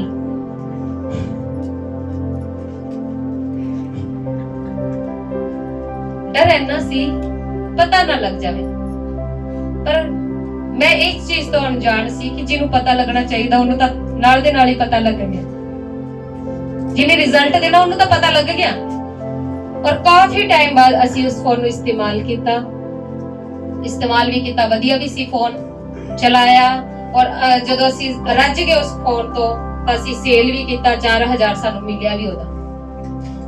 ਔਰ ਮੈਨੂੰ ਕੁਝ ਬੋਲਦੇ ਡਰ ਨਹੀਂ, ਸ਼ਰਮ ਨਹੀਂ, ਕਿਉਂਕਿ ਪ੍ਰਭੂ ਦਾ ਵਚਨ ਕਹਿੰਦਾ ਜਦੋਂ ਧਰਤੀ ਤੇ ਤੁਸੀਂ ਇੱਕ ਦੂਜੇ ਦੇ ਸਾਹਮਣੇ ਆਪਣੇ ਪਾਪਾਂ ਨੂੰ ਮੰਨ ਲਓਗੇ ਤਾਂ ਤੁਸੀਂ ਚੰਗੇ ਹੋ ਜਾਓਗੇ, ਆਜ਼ਾਦ ਹੋ ਜਾਓਗੇ। ਤਾਂ ਇਸ ਆਜ਼ਾਦੀ ਦੇ ਲਈ ਮੈਨੂੰ ਡਰ ਨਹੀਂ, ਆਪਣੇ ਪਾਪ ਦਾ ਅੰਗੀਕਾਰ ਕਰਦੇ ਹੋਏ ਵੀ। ਔਰ ਕੀ ਹੋਇਆ ਕਿ ਅਸੀਂ ਜਦੋਂ ਉਹ ਆਪਣਾ ਉਸਦਾ ਐਂਡ ਹੋ ਗਿਆ ਉਸ ਫੋਨ ਦਾ, ਜਿਹੜੀ ਕਿ ਚੀਜ਼ ਸਾਡੀ ਇਸਤੇਮਾਲ ਵੀ ਕੀਤਾ ਵਧੀਆ ਤਰੀਕੇ ਨਾਲ, ਪੂਰਾ ਇੰਜੋਇਮੈਂਟ ਕੀਤਾ ਉਸ ਫੋਨ ਦਾ, ਔਰ ਉਸ ਨੂੰ ਸੇਲ ਕਰਕੇ ਵੀ 4000 ਵੀ ਅਸੀਂ ਆਪ ਇਸਤੇਮਾਲ ਕੀਤਾ। ਪਰ ਨਿਆਂ ਪ੍ਰਗਟ ਹੁੰਦਾ, ਜਿਵੇਂ ਇਹਨਾਂ ਲੋਕਾਂ ਦੇ ਜੀਵਨ ਦੇ ਵਿੱਚ ਕੀ ਹੋਇਆ? ਨਿਆਂ ਪ੍ਰਗਟ ਹੋਇਆ ਨਾ। ਦਾਊਦ ਦੀ ਲਾਈਫ ਦੇ ਵਿੱਚ ਨਿਆਂ ਪ੍ਰਗਟ ਹੋਇਆ, ਆਹਾਬ ਰਾਜਾ ਦੀ ਲਾਈਫ ਦੇ ਵਿੱਚ ਨਿਆਂ ਪ੍ਰਗਟ ਹੋਇਆ, ਯਾਕੂਬ ਦੀ ਲਾਈਫ ਦੇ ਵਿੱਚ ਨਿਆਂ ਪ੍ਰਗਟ ਹੋਇਆ, ਮੇਰੀ ਲਾਈਫ ਦੇ ਵਿੱਚ ਵੀ ਨਿਆਂ ਪ੍ਰਗਟ ਹੋਇਆ। ਇਹ ਮੈਂ ਇਸ ਲਈ ਦੱਸ ਰਹੀ ਹਾਂ ਤੁਹਾਨੂੰ ਪਤਾ ਲੱਗ ਜੇ ਕਿ ਉਹ ਸੱਚਾ, ਅੱਜ ਵੀ ਉਹ ਉਸੇ ਰੀਤੀ ਦੇ ਨਾਲ ਕੰਮ ਕਰਨ ਵਾਲਾ ਪਰਮੇਸ਼ਵਰ ਹੈ। ਅੱਜ ਉਹ ਭੁੱਲਿਆ ਸੁੱਤਾ ਨਹੀਂ ਪਿਆ। ਬਹੁਤ ਸਾਰੇ ਲੋਕ ਸੋਚਦੇ ਹੋਣੇ ਕਿ ਅਸੀਂ ਜੋ ਕੁਝ ਮਰਜ਼ੀ ਧਰਤੀ ਤੇ ਕਰੀਏ, ਸਵਰਗ ਦਾ ਪਰਮੇਸ਼ਵਰ ਸੁੱਤਾ ਹੈ, ਸਾਨੂੰ ਕੋਈ ਰਿਜ਼ਲਟ ਦੇਣ ਵਾਲਾ ਨਹੀਂ। ਪਰ ਮੈਂ ਅੱਜ ਅੱਖ ਖੋਲ ਦੇਣਾ ਚਾਹੁੰਦੀ ਹਾਂ ਕਿ ਉਹ ਸੁੱਤਾ ਨਹੀਂ ਹੈ। ਬੇਸ਼ੱਕ ਤੁਹਾਨੂੰ ਰਿਜ਼ਲਟ ਲੇਟ ਮਿਲੇ, ਪਰ ਮਿਲੇਗਾ ਜ਼ਰੂਰ। 100% ਮਿਲੇਗਾ, 1% ਵੀ ਘਟੀ ਨਹੀਂ ਉਹਦੇ ਵਿੱਚ। ਔਰ ਕੀ ਹੋਇਆ ਜਦੋਂ ਅਸੀਂ ਮੌਕੇ ਆ ਗਏ, ਪ੍ਰਭੂ ਦੇ ਵਿੱਚ ਵਧਣਾ ਸ਼ੁਰੂ ਕੀਤਾ, ਔਰ ਥੋੜੇ ਹੀ ਵਧੇ ਸੀ, ਇੰਨਾ ਤਾਂ ਨਹੀਂ ਵਧੇ ਸੀਗੇ। ਔਰ ਉਸ ਟਾਈਮ ਤੇ ਹਲੇ ਵੀ ਧਿਆਨ ਪ੍ਰਭੂ ਦੇ ਵਿੱਚ ਵੀ ਚੱਲ ਰਿਹਾ, ਔਰ ਜਦੋਂ ਸੰਸਾਰਿਕ ਮਨੋਰੰਜਨ ਦੀ ਚੀਜ਼ਾਂ ਸਾਹਮਣੇ ਆਵੇ ਤਾਂ ਸੰਸਾਰ ਦੇ ਨਾਲ ਵੀ ਆਪਣਾ ਟਾਈਮ ਸਪੈਂਡ ਕਰਨ ਵਾਲੇ। ਔਰ ਉਸ ਦਿਨ ਸੰਡੇ ਸੀਗਾ, ਔਰ ਸਾਡਾ ਰੂਟੀਨ ਸੀ ਕਿ ਸੰਡੇ ਨੂੰ ਅਸੀਂ ਕੀ ਕਰਦੇ ਸੀਗੇ, ਪੂਰੀ ਫੈਮਿਲੀ ਬੈਠ ਕੇ ਆਰਾਧਨਾ, ਦੁਆ, ਪ੍ਰਾਰਥਨਾ। ਔਰ ਉਸ ਦਿਨ ਕੀ ਹੋਇਆ ਕਿ ਪ੍ਰੋਗਰਾਮ ਸੀਗਾ, ਔਰ ਮੈਂ ਆਪਣੇ ਹਸਬੰਡ ਨੂੰ ਘਰੇ ਛੱਡ ਕੇ ਅਸੀਂ ਪ੍ਰੋਗਰਾਮ ਦੇ ਵਿੱਚ ਚਲੇ ਗਏ। ਔਰ ਬਾਅਦ ਚ ਇਹਨਾਂ ਨੂੰ ਵੀ ਕਿਹਾ ਤੁਸੀਂ ਵੀ ਮੀਟਿੰਗ ਕਰਕੇ ਇਕੱਲੇ ਹੀ ਆ ਜਾਇਓ, ਅੱਜ ਮੀਟਿੰਗ 'ਚ ਜੀ ਨਹੀਂ ਲੱਗ ਰਿਹਾ, ਕਿਉਂਕਿ ਸਕੂਲ ਦੇ ਵਿੱਚ ਕੀ ਹੈ, ਅੱਜ ਫੰਕਸ਼ਨ ਦੇਖਾਂਗੇ। ਔਰ ਇਹਨਾਂ ਦਾ ਬਿਲਕੁਲ ਵੀ ਮਨ ਨਹੀਂ ਸੀਗਾ ਕਿ ਵੀ ਮੈਂ ਨਹੀਂ ਜਾਣਾ, ਪਰ ਮੇਰੇ ਅੰਦਰ ਉਹ ਸੰਸਾਰਿਕ ਅਭਿਲਾਸ਼ਾਵਾਂ ਹਲੇ ਸੀਗੀ, ਤੇ ਅਸੀਂ ਚਲੇ ਗਏ ਪ੍ਰੋਗਰਾਮ ਦੇ ਵਿੱਚ। ਔਰ ਬਾਅਦ ਚ ਜਦੋਂ ਇਹਨਾਂ ਨੂੰ ਵੀ ਬੁਲਾ ਲਿਆ ਤਾਂ ਇਹਨਾਂ ਦੇ ਮਨ ਦੇ ਵਿੱਚ ਇਹ ਸੀ ਕਿ ਵੀ ਜਦੋਂ ਜਾਵਾਂਗਾ ਤੇ ਜਾ ਕੇ ਬਸ ਵਾਪਸ ਆ ਜਾਵਾਂਗਾ। ਔਰ ਕਿਉਂਕਿ ਉਸ ਟਾਈਮ ਤੇ ਹੋਰ ਕਿਸੇ ਨੂੰ ਵੀ ਇਨਵਾਈਟ ਕੀਤਾ ਸੀ ਤੇ ਉਹਨਾਂ ਨੂੰ ਛੱਡਣ ਵਾਸਤੇ ਉਹ ਆਏ। ਔਰ ਜਦੋਂ ਐਂਟਰੀ ਕੀਤੀ ਮੈਂ ਕਿਹਾ ਤੁਸੀਂ ਵੀ ਬੈਠ ਜਾਓ। ਇਹ ਕਹਿੰਦੇ ਮੈਂ ਨਹੀਂ ਬੈਠਣਾ, ਮੈਂ ਬਾਈਕ ਨੂੰ ਐ ਇੱਕ ਸਾਈਡ ਤੇ ਹੀ ਖੜਾ ਕਰਕੇ ਆਇਆ, ਮੈਂ ਨਹੀਂ ਬੈਠਣਾ, ਮੈਂ ਘਰੇ ਜਾਣਾ। ਮੈਂ ਕਿਹਾ ਨਹੀਂ ਨਹੀਂ, ਜਦੋਂ ਆਏ ਹੋ ਤਾਂ ਥੋੜਾ ਜਿਹਾ ਇੰਜੋਇਮੈਂਟ ਕਰੋ, ਫਿਰ ਆਪਾਂ ਨਾਲ ਹੀ ਚੱਲਾਂਗੇ। ਔਰ ਉਹ ਇੰਜੋਇਮੈਂਟ ਕਿਹਦੇ ਵਿੱਚ ਬਦਲ ਗਿਆ? ਨਿਆਏ ਦੇ ਵਿੱਚ। ਕੌਣ ਨਿਆਏ ਦੇ ਵਿੱਚ? ਨਿਆਏ ਦੇ ਵਿੱਚ। ਪ੍ਰਭੂ ਕਹਿੰਦੇ ਹੈਗੇ ਮੇਰੇ ਕੰਮ ਸਾਰੇ ਸੰਸਾਰਿਕ। ਔਰ ਜਦੋਂ ਅਸੀਂ ਪ੍ਰੋਗਰਾਮ ਤੋਂ ਬਾਹਰ ਆਏ ਬਾਈਕ ਗਾਇਬ। बाइक की हो गया गायब। और बाइक जिस दिन गायब मैं पूरी आनंदित, ये बड़े डिस्टर्ब परेशान और मैं पूरी आनंदित। और मैनू उस आनंद तो इस चीज दा लग रहा सी शायद ये आनंद इसलिए है कि बाइक तो मिल ही जाना। हल्के दे विच उस गल नू मैं लिया कि ये आनंद ऐ थोड़ी प्रभु देंदा, इस आनंद नू मैं जानदी आ प्रभु खुश होंदा ना तां ही देंदा। यानी कि वो खुश है कि बाइक गुम हो गया, टेंशन लेने की लोड़ नहीं, मिलता जाना। मैं उस गल नू इस तरीके नाल ले लिया कि बाइक तो मिल ही जाना, ताई अंदर खुशी उमड़ उमड़ आई जाती है। ये जिहड़ी खुशी है ना, ये उस चीज का सबूत है कि बाइक तो मिल ही जाना। पर मैं उस खराई नू नहीं जानती सी, फिर उसने प्रकट की। और जदों मैं पूरी आनंदित और मेरे हस्बैंड दा फेस उतरिया होया, क्योंकि जदों बाइक नहीं सी तां रोज डेली दा आना जाना स्कूल दे विच बहुत परेशानी आ रही सी। पर मैं डेली उस विषय ते प्रार्थना कर रही सी, डेली उस विषय ते कि प्रभु कदों मिलेगा, तू जेड़ा अंदर आनंद दिता, खुशी दिती, ते किस चीज दा सबूत है कि वापस मिल जाऊगा। रोज मैं गल करा बाइक दे बारे प्रभु नाल कि प्रभु जेड़ी आनंद दिता सी, जिस दिन गुम होया सी, आनंद इन्ना सीगा कि वापस तां मिल जाना, कदों मिलेगा। रोज मैं पूछा कदों मिलेगा, कदों मिलेगा। 1 महीना लंघ गया और 1 महीने के बाद मैं प्रभु ने कहा प्रभु तू दसदा क्यों नहीं, कदों मिलेगा। प्रभु ने क्लियर किया कि बाइक नहीं मिलना। मैं कहा प्रभु फिर आनंद किस चीज का आया सीगा? जदों बाइक मिलना ही नहीं सी तां जेड़े मेरी आत्मा दे विच जेड़े मैं आनंद दे नाल भरी होई सी बाइक दे गुम होण ते, ਉਹ आनंद किस चीज ਦਾ ਸੀ कि ਉਸ ਨੂੰ मैं इस तरीके नाल ना लवां कि भी चीज मिल जानी, इसलिए मैं खुश हां। जे बाइक नहीं मिलना सी ये दुख दी गल है, पर मेरे अंदर आनंद किस चीज दा सी मैनू ओ दस दो। प्रभु कहंदा तैनू याद है, फिर बागे प्राणे लेके गया प्रभु, चल के नहीं सोचां दे विच याद कराया। कहंदा याद है तैनू तू किसी दा फोन रखिया होया सीगा? एकदम याद आ गया, क्योंकि असीं कीता होया तां ओ चीजां याद आणगियां। मैं कहा हां प्रभु 8000 दा फोन रखिया सीगा सैमसंग दा। प्रभु कहंदा तुसी दिता सी वापस? मैं कहा नहीं। कहंदा फिर तुहाडा बाइक कोई किवें दे देगा? जे तू उस दिन दे देंदी तां अज बाइक भी तैनू वापस मिल जाना सी। जे तू नहीं दिता तां तैनू भी फिर किवें मिलेगा? और उस दिन मैं क्या ठीक है प्रभु, हिसाब किताब धरती ते क्लियर। ਇਹੋ ਜਿਹਾ ਖਰਾ ਪਰਮੇਸ਼ਰ ਉਹ ਕਹਿੰਦਾ ਪਰ ਇੱਕ ਖੁਸ਼। ਮੈਂ ਕਿਹਾ ਫਿਰ ਪ੍ਰਭੂ ਆਨੰਦ ਕਿਸ ਚੀਜ਼ ਦਾ ਆਇਆ ਜਦੋਂ ਮਿਲਣਾ ਹੀ ਨਹੀਂ ਸੀ? ਆਨੰਦ ਦੇ ਬਾਰੇ ਤਾਂ ਤੂੰ ਮੈਨੂੰ ਥੋੜਾ ਜਿਹਾ ਚਾਨਣ ਪਾ ਕਿ ਇਹ ਕਿਸ ਚੀਜ਼ ਦਾ ਆਨੰਦ ਸੀਗਾ।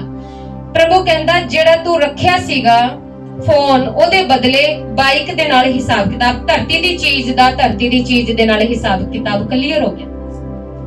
ਪਰ ਇਹ ਆਨੰਦ ਇਸ ਚੀਜ਼ ਦਾ ਸੀ ਕਿ ਹੁਣ ਸਵਰਗ ਦੇ ਵਿੱਚ ਐਂਟਰ ਕਰਨ ਦੇ ਲਈ ਰੁਕਾਵਟ ਨਹੀਂ ਆਏਗੀ। ਇਹ ਆਨੰਦ ਆਤਮਿਕ ਸੀਗਾ, ਹੁਣ ਰੁਕਾਵਟ ਨਹੀਂ ਆਏਗੀ। ਕਿਉਂ? ਕਿਉਂਕਿ ਜੋ ਕੁਝ ਤੂੰ ਕੀਤਾ ਉਹਦਾ ਲੇਖਾ ਧਰਤੀ ਤੇ ਹੀ ਪੂਰਾ ਹੋ ਗਿਆ। ਔਰ ਮੈਂ ਪਰਮੇਸ਼ਰ ਦਾ ਧੰਨਵਾਦ ਕੀਤਾ ਪ੍ਰਭੂ, ਜੇ ਬਾਈਕ ਮਿਲ ਜਾਂਦਾ ਸੀ ਕਿਹੜਾ ਨਾਲ ਆਪਣੇ ਨਾਲ ਲੈ ਕੇ ਜਾਣਾ ਸੀਗਾ, ਉਹ ਤਾਂ ਫਿਰ ਵੀ ਧਰਤੀ ਤੇ ਹੀ ਰਹਿਣਾ ਸੀ। ਚਲੋ ਹਿਸਾਬ ਕਿਤਾਬ ਪੂਰਾ ਹੋ ਗਿਆ, ਤੇਰਾ ਧੰਨਵਾਦ। ਪਰ ਅੱਗੇ ਤੋਂ ਇਹੋ ਜੀ ਗਲਤੀ 8 ਦਾ ਰੱਖਿਆ, किन्ने भुगतान करने पे? 56। हिसाब किताब लगा लो किन्ने गुना? 8 7 7 गुना। डबल नहीं परवाया, 7 गुना। फिर होया हिसाब किताब क्लीयर। हुण देख लो जेड़ा काम करदे हो किन्ने गुणा भरवाऊगा तुहाडा ही परमेश्वर तुहाडे तो ही। इसलिए अपनी लाइफ नूं ना थोड़ा सोच समझ के, क्योंकि पहला ਜਦੋਂ ਅਸੀਂ ਕੁਝ ਵੀ ਕਰਦੇ ਸੀ ਅਣਜਾਣੇ ਦੇ ਵਿੱਚ ਸਾਨੂੰ ਇਹ ਲੱਗਦਾ ਸੀ ਸਾਨੂੰ ਕੋਈ ਲੇਖਾ ਜੋਖਾ ਦੇਣ ਵਾਲਾ ਕੋਈ ਨਹੀਂ, ਸਾਨੂੰ ਕੌਣ ਜਾਣੇਗਾ, ਸਾਨੂੰ ਕੌਣ ਦੇਖਦਾ, ਸਾਡਾ ਹਿਸਾਬ ਕਿਤਾਬ ਕੌਣ ਕਰੇਗਾ। ਉਸੇ ਟਾਈਮ ਅਸੀਂ ਭਲੇਖੇ ਦੇ ਵਿੱਚ ਰਹਿੰਦੇ ਸੀ, ਪਰ ਉਹ ਹੁਣ ਉਹ ਭਲੇਖੇ ਦੇ ਵਿੱਚ ਰੱਖਦਾ, ਭਲੇਖੇ 'ਚ ਨਹੀਂ ਰੱਖਦਾ। ਅੱਖਾਂ ਖੋਲ ਕੇ ਸਾਰਾ ਕੁਝ ਸੁਣਾ ਕੇ ਦਿਖਾ ਕੇ ਫੇਰ ਅੱਗੇ ਵਧਾਉਂਦਾ। ਤੇ ਮੈਂ ਪਰਮੇਸ਼ਵਰ ਦਾ ਧੰਨਵਾਦ ਕੀਤਾ ਕਿ ਪ੍ਰਭੂ ਧਰਤੀ ਦੀ ਚੀਜ਼ਾਂ ਤਾਂ ਦੁਬਾਰਾ ਖਰੀਦ ਲਾਂਗੇ, ਬਣਾ ਲਾਂਗੇ, ਪਰ ਜੇ ਨਰਕ ਦੇ ਵਿੱਚ ਇੱਕ ਵਾਰ ਪਹੁੰਚ ਗਏ ਉੱਥੇ ਤਾਂ ਕੋਈ ਦੁਨੀਆ ਦੇ ਕਰੋੜਾਂ ਰੁਪਏ ਵੀ ਨਹੀਂ ਚੱਲਣੇ, ਕੁਝ ਵੀ ਉੱਥੇ ਚੱਲਣਾ। ਜੇ ਅਸੀਂ ਬਾਅਦ ਦੇ ਵਿੱਚ ਕਹੀਏ ਕਿ ਪ੍ਰਭੂ स्वर्ग ਦੇ ਵਿੱਚ ਐਂਟਰੀ ਕਰਾ ਦੇ, ਬਾਈਕ ਲੈ ਲੈ, ਫੋਨ ਲੈ ਲੈ, ਪੈਸੇ ਲੈ ਲੈ, ਲਊਗਾ? ਉਹ ਕਹਿੰਦਾ ਨਹੀਂ, ਉੱਥੇ ਕੁਝ ਨਹੀਂ ਚੱਲਦਾ। ਉੱਥੇ ਤੁਹਾਡੀ ਆਤਮਾ ਸ਼ੁੱਧ ਚਾਹੀਦੀ ਔਰ ਉਹ ਧਰਤੀ ਤੇ ਹੀ ਹੋਏਗੀ, ਉੱਥੇ ਨਹੀਂ ਹੋਣੀ। ਉੱਥੇ ਤਾਂ ਸਿਰਫ ਓਨਲੀ ਨਿਆਏ ਹੋਣਾ। ਇਹ ਧਰਤੀ ਤੇ ਹੀ ਲੇਖਾ ਜੋਖਾ ਧਰਤੀ ਤੇ ਹੀ ਕਲੀਅਰ ਪ੍ਰਭੂ ਕਰੂਗਾ, ਜਿਹਦੇ ਦੁਆਰਾ ਸਾਡੀ ਸਵਰਗ ਦੇ ਵਿੱਚ ਐਂਟਰੀ ਹੋਏਗੀ। ਔਰ ਇਹਨਾਂ ਲੋਕਾਂ ਨੇ ਜਿਹੜਾ ਕੀਤਾ ਪ੍ਰਭੂ ਨੇ ਧਰਤੀ ਤੇ ਹੀ ਇਹਨਾਂ ਨੂੰ ਕੀ ਦਿੱਤਾ, ਹਿਸਾਬ ਕਿਤਾਬ, ਰਿਜ਼ਲਟ ਇਹਨਾਂ ਦਾ ਧਰਤੀ ਤੇ ਹੀ ਕਲੀਅਰ ਕੀਤਾ। ਔਰ ਜੇ ਇਹਨਾਂ ਦਾ ਜਿਹੜੇ ਕਿ ਪਰਮੇਸ਼ਵਰ ਦੇ ਲੋਕ ਸੀ, ਪਰਮੇਸ਼ਵਰ ਦੇ ਚੁਣੇ ਹੋਏ ਲੋਕ ਸੀ, ਇਹਨਾਂ ਨੂੰ ਵੀ ਪ੍ਰਭੂ ਨੇ ਧਰਤੀ ਤੇ ਕਲੀਅਰ ਕੀਤਾ। ਇਹਨਾਂ ਦੇ ਲੇਖੇ ਜੋਖੇ ਨੂੰ ਤਾਂ ਉਹ ਸਾਨੂੰ ਵੀ ਇਸੇ ਰੀਤੀ ਨਾਲ ਕੀ ਕਰੇਗਾ, ਕਲੀਅਰ ਕਰੇਗਾ, ਸ਼ੁੱਧ ਕਰੇਗਾ। ਸਾਡੇ ਵੀ ਕੰਮਾਂ ਦਾ ਲੇਖਾ ਜੋਖਾ ਧਰਤੀ ਤੇ ਹੀ ਪੂਰਾ ਕਰੇਗਾ। ਤਾਂ ਚਲੋ ਜਦੋਂ ਅਣਜਾਣੇ ਦੇ ਵਿੱਚ ਗਲਤੀਆਂ ਕੀਤੀ ਉਹ ਤਾਂ ਕੋਈ ਗੱਲ ਨਹੀਂ, ਹੁਣ ਤਾਂ ਉਹਨਾਂ ਜਾਣ ਲਿਆ ਪ੍ਰਭੂ ਨੂੰ। ਜੇ ਹੁਣ ਜਾਣਬੁੱਝ ਕੇ ਕੁਝ ਹੋ ਜਾਵੇ ਫਿਰ, ਕਿਉਂਕਿ ਇਹ ਲੋਕ ਜਾਣਨ ਵਾਲੇ ਸੀ, ਇਹਨਾਂ ਨੂੰ ਦੇਰ ਬਿਲਕੁਲ ਵੀ ਨਹੀਂ ਲੱਗੀ। ਮੈਨੂੰ ਤਾਂ ਮਹੀਨਾ ਲੱਗਿਆ ਸਮਝਣ ਦੇ ਵਿੱਚ। ਇਹਨਾਂ ਦੇ ਤਾਂ ਨਾਲ ਦੇ ਨਾਲ ਨਬੀ ਪਹੁੰਚ ਜਾਂਦੇ ਸੀਗੇ, ਕੀਤਾ ਕੰਮ, ਔਰ ਨਬੀਆਂ ਨੂੰ ਪ੍ਰਭੂ ਆਰਡਰ ਦੇ ਦਿੰਦਾ ਸੀ ਜਾਓ ਵੀ ਇਹਨਾਂ ਨੂੰ ਜਾ ਕੇ ਦੱਸ ਦਿਓ ਕੀ ਕੀਤਾ ਤੁਸੀਂ, ਔਰ ਨਾਲ ਦੇ ਨਾਲ ਨਿਆਂ ਪ੍ਰਗਟ ਹੋ ਜਾਂਦਾ ਸੀ। ਇਹਨਾਂ ਪ੍ਰਗਟ ਤਾਂ ਹੁਣ ਵੀ ਹੁੰਦਾ, ਪਰ ਅਸੀਂ ਉਹਦੇ ਨੇੜੇ ਇੰਨੇ ਜਾਂਦੇ ਹੀ ਨਹੀਂ ਕਿ ਚੀਜ਼ਾਂ ਸਮਝ ਆਣ। ਪਰ ਜਦੋਂ ਉਹਦੇ ਨੇੜੇ ਜਾਵਾਂਗੇ ਤਾਂ ਡਾਇਰੈਕਟ ਹੀ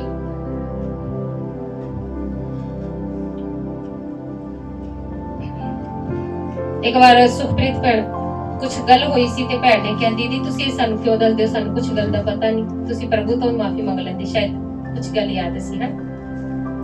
ਪ੍ਰਭੂ ਤੋਂ ਤਾਂ ਮਾਫੀ ਮੰਗ ਲਾਂਗੇ, ਪਰ ਪ੍ਰਭੂ ਕਹੇਗਾ ਜੇ ਮੈਂ ਚਾਹੁੰਦਾ ਕਿ ਤੂੰ ਸਾਰਿਆਂ ਦੇ ਵਿੱਚ ਮਾਫੀ ਮੰਗ, ਫਿਰ ਉਦੋਂ ਆਪਾਂ ਨੂੰ ਇਹ ਲੱਗਦਾ ਲੋਕਾਂ ਦੇ ਵਿੱਚ ਸ਼ਾਇਦ ਬੇਇੱਜ਼ਤੀ ਹੋ ਜਾਏਗੀ, ਪਰ ਮੈਂ ਕਹਿੰਦੀ ਹਾਂ ਬੇਇੱਜ਼ਤੀ ਨਹੀਂ ਹੋਏਗੀ। ਤੁਹਾਡਾ ਕਰੈਕਟਰ ਜਿਹੜਾ ਸ਼ੁੱਧ ਹੈ ਉਹ ਲੋਕਾਂ ਦੇ ਸਾਹਮਣੇ ਆਏਗਾ। ਔਰ ਜਦੋਂ ਹੋ ਸਕਦਾ ਤੁਹਾਡੀ ਇਹਨਾਂ ਗੱਲਾਂ ਕਰਕੇ ਕਿਸੇ ਹੋਰ ਦੀ ਵੀ ਹਿੰਮਤ ਪੈ ਜਾਏ ਕਿ ਇਸ ਬੰਦੇ ਨੇ ਅੰਗੀਕਾਰ ਕਰ ਲਿਆ, ਕਰਨਾ ਮੈਂ ਵੀ ਕਰ ਲਾਂ, ਹੈ। ਕਈ ਵਾਰ ਆਪਾਂ ਸੋਚਦੇ ਹਾਂ ਨਹੀਂ ਪ੍ਰਭੂ ਨੂੰ ਪਤਾ ਰਹਿਣ ਦੇ, ਬਸ ਲੋਕਾਂ ਨੂੰ ਕਿਉਂ ਪਤਾ ਲੱਗੇ, ਹੈ ਨਾ। ਪਰ ਪ੍ਰਭੂ ਕਹਿੰਦਾ ਕੋਈ ਤਾਂ ਹਿੰਮਤ ਕਰਕੇ ਅੰਗੀਕਾਰ ਕਰੋ ਤਾਂ ਕਿ ਕੋਈ ਇੱਕ ਅੱਧਾ ਹਿੰਮਤ ਕਰਕੇ ਉਹ ਵੀ ਅੰਗੀਕਾਰ ਕਰ ਲਵੇ। ਪਰ ਬਾਈਬਲ ਦੱਸਦੀ ਹੈ ਜਦੋਂ ਤੁਸੀਂ ਆਪਣੇ ਪਾਪਾਂ ਦਾ ਅੰਗੀਕਾਰ ਕਰਦੇ ਹੋ ਤੁਸੀਂ ਚੰਗੇ ਹੋ ਜਾਂਦੇ ਹੋ, ਯਾਨੀ ਕਿ ਉਸ ਪਾਪ ਤੋਂ ਕੀ ਪਾ ਲੈਂਦੇ ਹੋ, ਛੁਟਕਾਰਾ, ਨਜ਼ਾਤ ਪਾ ਲੈਂਦੇ ਹੋ, ਕਿਉਂਕਿ ਤੁਸੀਂ ਉਸ ਨੂੰ ਮੰਨ ਲਿਆ। ਔਰ ਜਦੋਂ ਮੰਨਣ ਦੇ ਦੁਆਰਾ ਜਿਹੜਾ ਆਪਣੀ ਗਲਤੀ ਨੂੰ ਮੰਨ ਲੈਂਦਾ, ਆਪਣੇ ਪਾਪ ਨੂੰ ਮੰਨ ਲੈਂਦਾ, ਪਰਮੇਸ਼ਰ ਉਹਦੇ ਤੇ ਕੀ ਕਰਦਾ, ਦਇਆ ਦਿਖਾਉਂਦਾ। ਹਾਲੇਲੂਇਆ। ਤੇ ਮੈਂ ਤੁਹਾਨੂੰ ਇਹੀ ਦੱਸਣਾ ਚਾਹੁੰਦੀ ਹਾਂ ਕਿ ਜੋ ਅੱਜ ਪਰਮੇਸ਼ਰ ਨੇ ਮੈਸੇਜ ਦਿੱਤਾ, ਅਣਜਾਣੇ ਦੇ ਵਿੱਚ ਜਿਹੜੀ ਗਲਤੀਆਂ ਹੋ ਜੇ ਔਰ ਗਲਤੀਆਂ ਹੋਣ ਦੇ ਬਾਅਦ ਰਿਜ਼ਲਟ ਆਵੇ ਤਾਂ ਉਸ ਦੇ ਲਈ ਵੀ ਪਰਮੇਸ਼ਰ ਦਾ ਥੈਂਕਸ ਕਰਨਾ, ਕਿਉਂਕਿ ਉਹ ਚੀਜ਼ਾਂ ਹੋਣੀ ਬਹੁਤ ਜ਼ਰੂਰੀ ਹੈ, ਕਿਉਂਕਿ ਉਸ ਸਵਰਗ ਦੇ ਵਿੱਚ ਰੁਕਾਵਟ ਨਾ ਬਣੇ।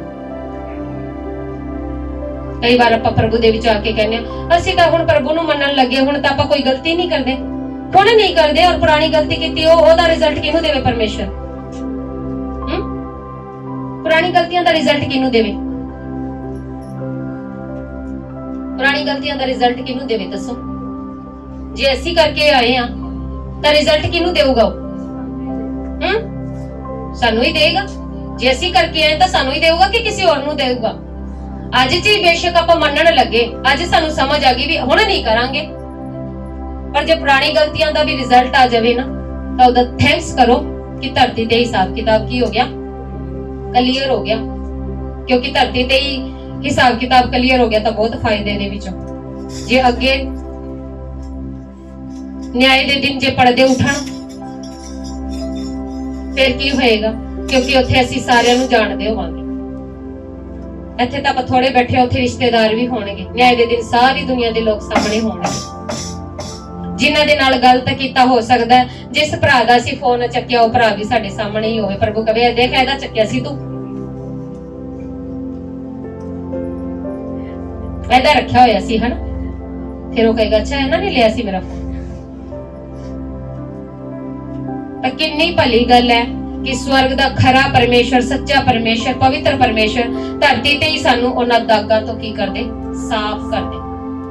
ਔਰ ਨਿਆਂ ਦੇ ਦਿਨ ਕੋਈ ਵੀ ਰੁਕਾਵਟ ਨਾ ਆਵੇ ਅੰਦਰ ਐਂਟਰੀ ਕਰਨ ਦੇ ਵਿੱਚ। ਹਾਲੇਲੂਇਆ। ਇਸ ਲਈ ਅੱਗੇ ਤੋਂ ਤਾਂ ਸਿੱਖਿਆ ਲੈਣੀ, ਔਰ ਪੁਰਾਣੀ ਗੱਲਾਂ ਦਾ ਜਦੋਂ ਹਿਸਾਬ ਕਿਤਾਬ ਹੋਵੇ ਕੁੜਕੁੜਾਣਾ ਨਹੀਂ, ਔਰ ਸਿਰਫ ਉਸ ਦਾ ਧੰਨਵਾਦ ਕਰਨਾ ਕਿ ਪ੍ਰਭੂ ਤੂੰ ਧਰਤੀ ਤੇ ਹੀ ਸਾਡੀ ਪੁਰਾਣੀ ਗੱਲਾਂ ਦਾ ਵੀ ਹਿਸਾਬ ਕਿਤਾਬ ਇੱਥੇ ਹੀ ਕਰ ਦੇ, ਤਾਂ ਕਿ ਸਾਡੇ ਸਵਰਗ ਜਾਣ ਦੇ ਵਿੱਚ ਰੁਕਾਵਟ ਨਾ ਹੋਵੇ। ਕਿਉਂਕਿ ਧਰਤੀ ਦੀ ਚੀਜ਼ਾਂ ਤਾਂ ਧਰਤੀ ਤੇ ਹੀ ਰਹਿ ਜਾਣੀਆਂ। ਸਾਡਾ ਜੀਵਨ ਬੜਾ ਅਨਮੋਲ ਹੈ, ਜਿਹਦੇ ਲਈ ਪ੍ਰਭੂ ਨੇ ਕਿੰਨੀ ਕੀਮਤੀ ਜਾਨ ਦਿੱਤੀ ਹੈ ਬਚਾਉਣ ਦੇ। ਹਾਲੇਲੂਇਆ। ਪ੍ਰਭੂ ਆਪਣੇ ਵਚਨ ਦੇ ਸੁਣੇ ਜਾਣ ਤੇ ਸਭ ਨੂੰ ਬਰਕਤ ਆਸ਼ੀਸ਼ ਦੇਵੇ। ਆਮੇਨ।